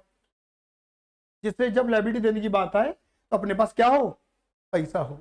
आया समझ में? नहीं आया? तो वही लिखा है, देखो प्रेजेंट ऑब्लिगेशन को, सुनो मेरी बात, प्रेजेंट ऑब्लिगेशन को तो आप कब रिकॉर्ड कर सकते हो? जब लायबिलिटी बनने के चांस ज्यादा हो। और कितने रुपए की लायबिलिटी पर कितने रुपए की लायबिलिटी बनेगी? कितने रुपए की लायबिलिटी बनेगी उसकी तुम एक एक्सपेक्टेड कैलकुलेशन, अनुमान लगा पा रहे हो। बोलो हाँ या ना। अगर आप अनुमान नहीं लगा पा रहे, लायबिलिटी बनने के चांस तो हैं पर अनुमान नहीं लगा पा रहे, तो आप रिकॉर्ड भी नहीं कर सकते। आया समझ में? नहीं आया? दोबारा बोल दूं एक बार। प्रेजेंट ऑब्लिगेशन का मतलब क्या होता है? कि लायबिलिटी बनने के चांसेस ज्यादा हैं ना बनने से, पर लायबिलिटी बनेगी ही बनेगी, ऐसा हमें आभास हो रहा है। अगर मैंने इनकम कमाई तो मुझे टैक्स देना ही देना है, लायबिलिटी बनेगी। अच्छा बनेगी, रिकॉर्ड करना है? हाँ रिकॉर्ड करना है। क्यों रिकॉर्ड करना है? क्योंकि प्रूडेंस प्रिंसिपल कहता है अगर लायबिलिटी बनने के चांसेस ज्यादा है, लायबिलिटी बनेगी तो उसे आज ही रिकॉर्ड कर ले, प्रोविजन रिजर्व मानकर। तो मैं प्रोविजन फॉर टैक्स बनाना चाहता हूँ। अच्छा, तो प्रोविजन फॉर टैक्स बनाने के लिए तेरे को क्या करना पड़ेगा? एक अनुमानित, एक एक्सपेक्टेड कैलकुलेशन करनी पड़ेगी, लायबिलिटी कितनी अमाउंट की बन जाएगी तेरी। एक्चुअल कैलकुलेशन तो तू नहीं कर पाएगा, वो तो बाद में होगी, लेकिन तुझे अगर आज ही रिकॉर्ड करनी है तो तू एक्सपेक्टेड कैलकुलेशन करके चल। कर पा रहा है एक कैलकुलेशन? हाँ सर कर पा रहा हूँ। कर पा रहा है तो प्रोविजन फॉर टैक्स बना दे। बोलो हाँ ना।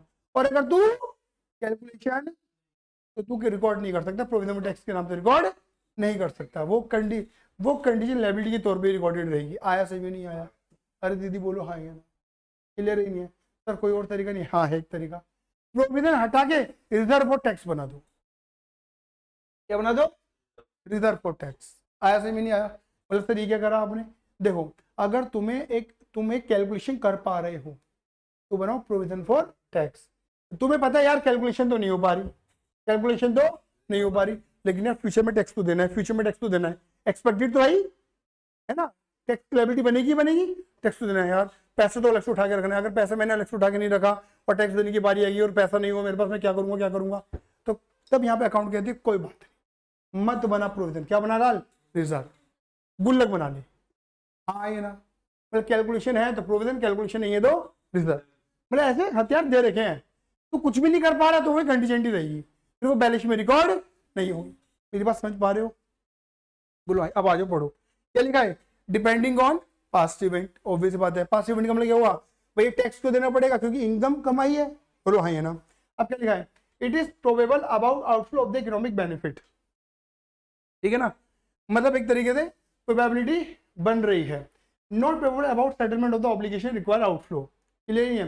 तो it is probable about outflow of the economic benefit, और क्या है? Reliable estimation of the amount can be made. आए ना। अगर आप इसे कर पा रहे हो तो क्या लिखा है, बोलो क्या लिखा है, प्रोविजन रिकॉग्नाइज बैलेंस शीट। मतलब आपको लगता है कि प्रोबेबिलिटी है पैसा जाएगा ही जाएगा, हाँ है ना, और एस्टिमेशन भी कर पा रहे हो, क्लियर ही नहीं है, तो ऑब्वियस बात है प्रोविजन बना दो। अगर एस्टिमेशन नहीं कर पा रहे हो तो क्या कर सकते हो, सिर्फ क्या रहेगा, कंटीजेंट लायबिलिटी तौर पे रहेगा, नॉट रिकॉग्नाइज बैलेंस शीट। या फिर अगर आपको इसे रिकॉग्नाइज करना है तो रिजर्व मान के कर सकते हो। Present obligation is considered probable then means more likely than not. आया समझ में नहीं आया, इसे एग्जाम्पल मैंने वही दिए हैं। अब देखो इसे तुम्हें घर पे पढ़ना है, what liability and contingent liability. भाई ये लायबिलिटी और कंटीजेंट लायबिलिटी क्या होती है, बात समझना। लायबिलिटी हमारी रियल लायबिलिटी है और ये बैलेंस शीट में रिकॉर्डेड होती है। कंटीजेंट लायबिलिटी हमारी रियल लायबिलिटी नहीं होती और बैलेंस शीट में रिकॉर्डेड नहीं होती है। क्या लिखा है, it is a present in the financial obligations, मतलब ये हमारी बैलेंस शीट में रिकॉर्ड हुआ जाता है। It is not a present obligation, मतलब हमारी मतलब एक तरीके से एक्चुअल लायबिलिटी नहीं होती है, तो बैलेंस शीट में नहीं आती है। Settlement of a liability result and outflow of the resource embedding economic benefit. It is not probable to settle this liability involve outflow of the resource and reliable estimate cannot be made. कहने का मतलब मेरा वही है कि इसमें पैसा जाएगा ही जाएगा हमारे पास से, वहां पे जा भी सकता है और नहीं भी, प्रोबेबिलिटी वाली बात है। Example creditor bank loan BP outstanding. Example guarantee given in the respect of third party, bill discount with bank, statutory liability under dispute. Statutory liability under dispute तो वही हो गया वंश वाला एग्जाम्पल जो मैंने बताया, बिल डिस्काउंट विद बैंक मैंने आपको बता दिया। ये और बता दो guarantee given in respect of third party, इसका एग्जांपल और दे देता हूँ। सपोज मान के चलो निहाल को पैसे की जरूरत है, हाँ या ना, निहाल को पैसे की जरूरत है। निहाल गया आकर्ष के पास, बनी आदमी के पास, क्लियर ही नहीं है। निहाल ने बोला यार आकर्ष यार तू मेरा दोस्त है यार, तू मेरा दोस्त है यार, मेरी मदद कर दे यार, मुझे 5 लाख रुपए की जरूरत है भाई, प्लीज भाई प्लीज भाई प्लीज भाई प्लीज भाई भाई भाई भाई भाई भाई, है ना। निहाल तो आकर्ष मना कर दे, भाई मेरे पैसे नहीं है यार, चला जाए यहाँ से, ठीक है ना, नहीं है। फिर निहाल रोता रोता मेरे पास आया, इन्हें बोला यार विवेक मैं आकर्ष के पास गया था, तेरा भी तो दोस्त था आकर्ष, यार वो पैसे दे दे, मना कर यार, तू कह देना यार प्लीज़ यार प्लीज़ यार प्लीज़। बोलो हाँ या ना, यार यार यार यार प्लीज़ प्लीज़ प्लीज़ प्लीज़। मैं कहा चल मैं कह देता हूँ। मैंने बोला आकर्ष यार थोड़ी कर दे यार, मदद वदद यार, इसको बहुत ज़्यादा नीड है यार, देख ले जरा, कर दे यार, हेल्प कर दे इसकी यार, है ना। तब आकर्ष ने बोला तू दे रहा है गारंटी, तू दे रहा है कि मेरे पैसे लेके भग गया तो। मैं कहा भाई मैं दे रहा हूँ गारंटी, दे, तू देगा, अगर इन्हें नहीं देने पैसे तो तू देगा। हाँ मैं दे, समझ गए, मैंने गारंटी दे दी, अगेन उड़ता तीर, बात यही कंडीशन का मतलब यही है, समझ गए, आया समझ में नहीं आया। अब भैया हुआ क्या, अब मान लो इसने पैसे दे दिए तो मेरी लायबिलिटी बनने वाली, ये भाग गया,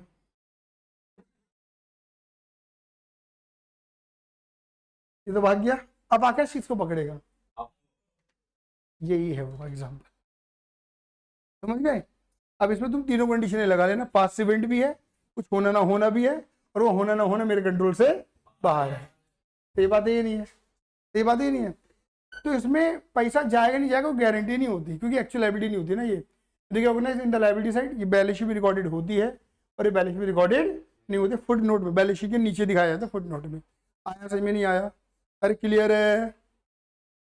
अब इसे पढ़ के देखो क्या लिखा है, contingent liability are assessed continuously to determine whether an outflow of resource embedding economic benefit has become probable. If it become probable, then an outflow of future economic benefit will be required for an item previously dealt with as such contingent liability. A provision recognized in financial statement of the period in which the change is probability occur, except in the extremely rare circumstances where no reliable estimation can be made. ये पूरी वही बात इन्होंने बोली जो मैंने आपको बात हिंदी में समझा दी। क्या है जो कंडीशन बोली थी, अगर कोई कंडीशन लायबिलिटी है, कोई पॉसिबल ऑब्लिगेशन है और वो अभी भी पॉसिबल ऑब्लिगेशन है, तो बैलेंस फुट नोट के नीचे नजर आता रहेगा, लेकिन उसे हम कंटिन्यूसली एसेस करते रहेंगे, रिव्यू करते रहेंगे, क्वार्टरली, हाफ ईयरली, ईयरली, समझ रहे हो। बोलो हाँ या ना। ये डायरेक्टर रिपोर्ट में नहीं जाता, ये बैलेंस शीट के नीचे लिखी जाती है, ऐसे कहा जाती है डायरेक्टर रिपोर्ट में। आया समझ में नहीं आया। और जैसे ही तुम्हें लगता है कंडीशन लायबिलिटी, अब कंडीशन लायबिलिटी नहीं है, है ना, एक मतलब पैसे जाने की सिचुएशन पैदा हो रही है, आउटफ्लो ऑफ इकोनॉमिक बेनिफिट का मतलब है पैसा जाएगा हमारे पास से, ऐसी सिचुएशन पैदा हो रही है, तो कहते हैं कि आप अनुमान लगाओ कितना पैसा जा सकता है और अनुमान को लगाकर प्रोविजन क्रिएट कर दो। हाँ, अगर आप नहीं कर पा रहे हो, कैलकुलेशन एस्टिमेशन नहीं लगा पा रहे हो, कोई दिक्कत नहीं है। वही लिखा है कि बहुत रेयर केसेस होते हैं जहाँ पर ये ऐसे सर्कमस्टेंसेस पैदा होते हैं कि हमें लायबिलिटी का पता नहीं होता, लेकिन जनरली हम लायबिलिटी का एस्टिमेशन लगा लेते हैं कि भाई हाँ इतना पैसा चला जाता है। आया सही में नहीं आया? मेरी बात क्लियर हो गई नहीं हो गई? ये वाली बात यहाँ पे लिखी हुई है। या तो फिर प्रोविजन बना देना। अब यहाँ पे क्या लिखा है? प्रोविजन के बारे में बता रहे। Provision means any amount return of और रिटेन्ड। देखो प्रोविजन उस हर जगह आता है जहाँ पर भविष्य में आने वाले लॉस से लायबिलिटी की बात की जाती है। प्रोविजन हर उस जगह आता है। प्रोविजन का मतलब ही यही होता है कि लायबिलिटी बनने के चांसेस, लॉस होने के चांसेस ज्यादा है। होगा लॉस, बनेगी लायबिलिटी, ये मैं कहना चाहता हूँ। आपने भी डेप्रिसिएशन पढ़ा, प्रोविजन में डेप्रिसिएशन वर्ड था वहां पर, क्या था मतलब, समझ लो इसे भी। मुझे बताओ ये डेप्रिसिएशन किस पे लगाते हो? मशीनरीज वगैरह पे लगाते हो ना भाई। ऑब्वियस बात है, तुम्हारे घर के अंदर टीवी, फ्रिज, वॉशिंग मशीन है, डेप्रिसिएशन तो इस पे भी लग रहा है, लेकिन क्या रिकॉर्ड करते हो? क्या करते हो? क्या ये मम्मी हर दिन हर साल बैठती हैं, देखो ऐसा है घर के फाइनेंशियल ईयर क्लोज हुआ कर रही हूँ, ऐसा होता है क्या? मम्मी 1 अप्रैल 2024 से लेकर 31 मार्च 2025 तक की क्लोजिंग चल रही है, मम्मी खाना नहीं बना रही, क्लोजिंग करने घर में नहीं होता ये कहाँ होता है? बिजनेस में होता है। देखिए डेप तो घर के एसेट पे भी लगता है, लेकिन वहां पे वो डेप की एंट्री रिकॉर्ड हम नहीं करते, हम बिजनेस की बात कर रहे हैं। हाँ ये ना, अब कॉमन सेंस लगाओ मेरे बच्चे, मुझे बताओ अगर मान के चलो तुमने कोई मशीन लगाई, बोलो हाँ ये ना, और उस मशीन की लाइफ 10 साल है, इसका मतलब क्या है? इसका मतलब ये है कि 10 साल बाद दोबारा मशीन खरीदनी है। गलत कह रहा हूँ मैं यहाँ पर? यही मीनिंग है। तुम्हें डेप का और एक मीनिंग बता देता हूँ। डेप का मतलब क्या है कि भैया कि आज मैंने मशीन खरीद ली है और 10 साल बाद दोबारा मशीन खरीदनी है मुझे, ये मतलब है डेप का। हम क्या करते हैं, हम इसी मशीन की वैल्यू, जो मशीन हमने खरीदी है उस मशीन की वैल्यू को कहाँ लेके जाते हैं? धीरे धीरे करके, थोड़ा थोड़ा करके, इसके नाम से, डेप्रिसिएशन के नाम से। कहाँ दिखाते हैं? पीनल में दिखाते हैं। बोलो हाँ ये ना, खर्चा मान के। और तुम सब जानते हो, तुम सब जानते हो कि जो डेप्रिसिएशन होता है उसे तुम खर्चा मान के माइनस करते हो, और डेप्रिसिएशन एक ऐसा खर्चा होता है जिसमें कोई पैसा जाता नहीं, नॉन कैश खर्चा होता है। बोलो हाँ ये ना।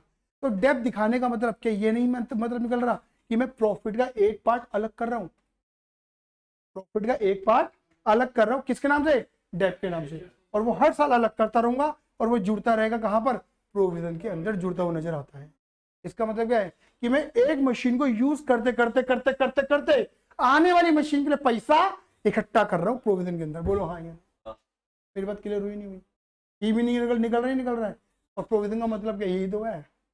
वे फ्यूचर में तेरे को क्या दिख रहा है? दिख रहा है ना 10 साल बाद एक और मशीन खरीदनी है, खर्चा तेरे लिए, और होगा ही होगा। यही होता ना मतलब। धंधा तो, क्योंकि धंधे को बंद करने के बारे में कोई नहीं सोचता, सब सोचते कि अच्छा 10 साल चल रहा है और 100 साल चलेगा ये धंधा। बोलो हाँ ये ना, सही बात है ये नहीं है? तो सामने वाले बंदे को पता है कि भैया होगा ही होगा ये खर्चा, let's create provision for depreciation. आया समझ नहीं आया? ये भी तो क्या है, एक एक्सपेक्टेड लॉस है, नहीं है? एक्सपेक्टेड लायबिलिटी है, ये नहीं है? फ्यूचर में हमें लेना पड़ेगा भैया, पैसा चाहिए होगा हमें। आया सही में नहीं आया? तो जोड़ते हैं। लेकिन एक बात जरूर बोल देता हूँ, यहाँ तक क्लियर है? ये जो कर रहे हैं, डेप लगा रहे हो, प्रोविजन के अंदर जोड़ रहे हैं। मैंने अपने शब्दों में क्या बोला?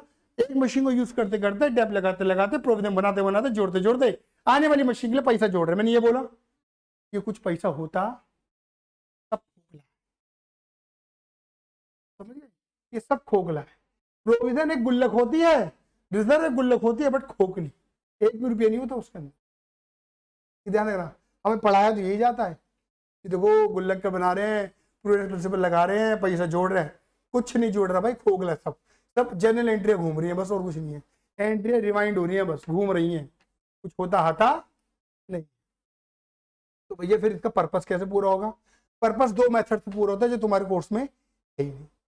मैंने 2 मेथड कटवाए थे तुम्हारे, सिंकिंग फंड कटवा दिया था मैंने, और इंश्योरेंस पॉलिसी कटवा दिया था मैंने। कटवाया था नहीं कटवाया था? सिंकिंग फंड और इंश्योरेंस पॉलिसी, ये 2 ऐसे मेथड हैं जो प्रोविजन फॉर डेप्रिसिएशन के खोखलेपन को क्या कर देते हैं? खत्म कर देते हैं। पैसा जुड़वाते हैं, पैसा जुड़वाते हैं। आया समझ में नहीं आया? अरे क्लियर है? मैंने एग्जांपल बहुत सारे लिखे, provision for tax, provision depreciation, provision for workman compensation. Provision for workman compensation पढ़ा है तुमने यार? आपने सर हमने ये नहीं पढ़ा, हमने तो वो पढ़ा है, वर्कमैन कंपनसेशन रिजर्व। वही है, अगर भविष्य में मशीन के अंदर एम्प्लॉय घुस गया, है ना, खत्म। है ना, तो फ्यूचर में अब कितना नुकसान, उसके घर वालों को कितना पैसा देना पड़ेगा। अगर कैलकुलेशन कर पा रहे हो तो प्रोविजन, नहीं कर पा रहे हो तो वो रिजर्व बंद। हाँ है ना, क्लियर है ही नहीं है। और एक बात बता दो, एक प्रोविजन को कंटीजेंसी भी होता है। अभी क्या होता है, देखो कुछ नहीं पता क्या हो जाए भविष्य में, कंटीजेंसी का मतलब है कुछ नहीं पता क्या हो जाए, लेकिन भाई ऐसा कुछ तो जोड़ के चलो। हाँ है ना, अब हमारे घर वाले हैं, इस पे इंडियन फैमिलीज में क्या होता है, आफ्टर कोविड दो चीजें बड़ी मशहूर हुई हैं इंश्योरेंस में। एक टर्म इंश्योरेंस जो बहुत कम लोग लेते थे, वो कोविड के बाद से रेट बढ़ गए इनके टर्म इंश्योरेंस के, समझ गए। कोविड के बाद से इनके रेट एनहांस हो गए, क्योंकि लोगों ने दबा के टर्म इंश्योरेंस लिए, क्योंकि लोगों को लग रहा था पता नहीं मौत आ गई तो ले ले भाई, ले ले टर्म इंश्योरेंस ले ले। क्योंकि टर्म इंश्योरेंस में क्या होता है, जिसकी जैसी हैसियत होती है घर वालों को वैसा पैसा मिल जाता है, 50 लाख से लेके 1 करोड़ तक, 25 लाख, 50 लाख, 1 करोड़, 75 लाख, 1.5, 2 करोड़, 2.5 करोड़, 50, जितना अमाउंट, मतलब जितनी तुम्हारी आईटर होती है उस आईटर के अकॉर्डिंग टर्म इंश्योरेंस दिया जाता है तुम्हें, ये तुम्हारी सैलरी के बेस पर आया। क्लियर है मेरी बात, बोलो हाँ। दूसरी बात समझो, ठीक है। तो एक है मेडिकल क्लेम। लोग पता अगर हॉस्पिटल में भर्ती हो गए ना भाई साहब, जमीन जायदाद सब बिक जाएगा, मेडिकल इंश्योरेंस ले लो, बोलो हाँ। क्लियर ही नहीं है। तो ये तो क्या है, ये तो आपको पता ही, ऐसे फ्यूचर में आने वाली लायबिलिटीज है जो आजकल के लोगों को अवेयर है। मौत आएगी आएगी, ले लो टर्म इंश्योरेंस, है ना। कभी ना कभी भैया किसी भी पर्पज से हॉस्पिटल में जाना पड़ेगा ही पड़ेगा, मेडिकल इंश्योरेंस लेके चलो, बोलो हाँ है ना, एक्सपेक्टेड है। लेकिन फिर भी लोग सोचते हैं यार पता नहीं, ओल्ड इंडियंस ये सोचते थे यार पता नहीं, तो भविष्य के लिए पैसा जोड़ के चलो, कुछ नहीं पता क्या हो जाए। ये बात ही नहीं है, तो कुछ नहीं पता क्या हो जाए क्या है। उन्होंने ये नहीं सोचा कि मतलब डॉक्टर को पैसा भरना है, उन्होंने ये नहीं सोचा कि भैया परिवार के लिए जोड़ के जाना है, नहीं, कुछ नहीं पता क्या हो जाए। तो वही है क्या, प्रोविजन फॉर कंटीजेंसी, कुछ नहीं पता क्या हो जाए, पैसे जोड़ के चलो। हाँ है ना, क्लियर ही नहीं है, ठीक है। ये है, चलो ये मैंने वर्कर वाला एग्जांपल जो मैंने समझाया आपको वही है, आया, क्लियर है। चलिए आज के टारगेट के अकॉर्डिंग हमारे दोनों चैप्टर क्लोज होते हैं, जो मुझे समझाना था क्लोज होते हैं। अब अगली क्लास के अंदर आपको ये पढ़ना है, आपको होमवर्क से पढ़ने गई है, ठीक है। अगली क्लास के अंदर इन्वेंटरी वैल्यूएशन की शुरुआत करेंगे। चलिए धन्यवाद, डेटा बाय, सी लव यू, जय हिंद, जय भारत।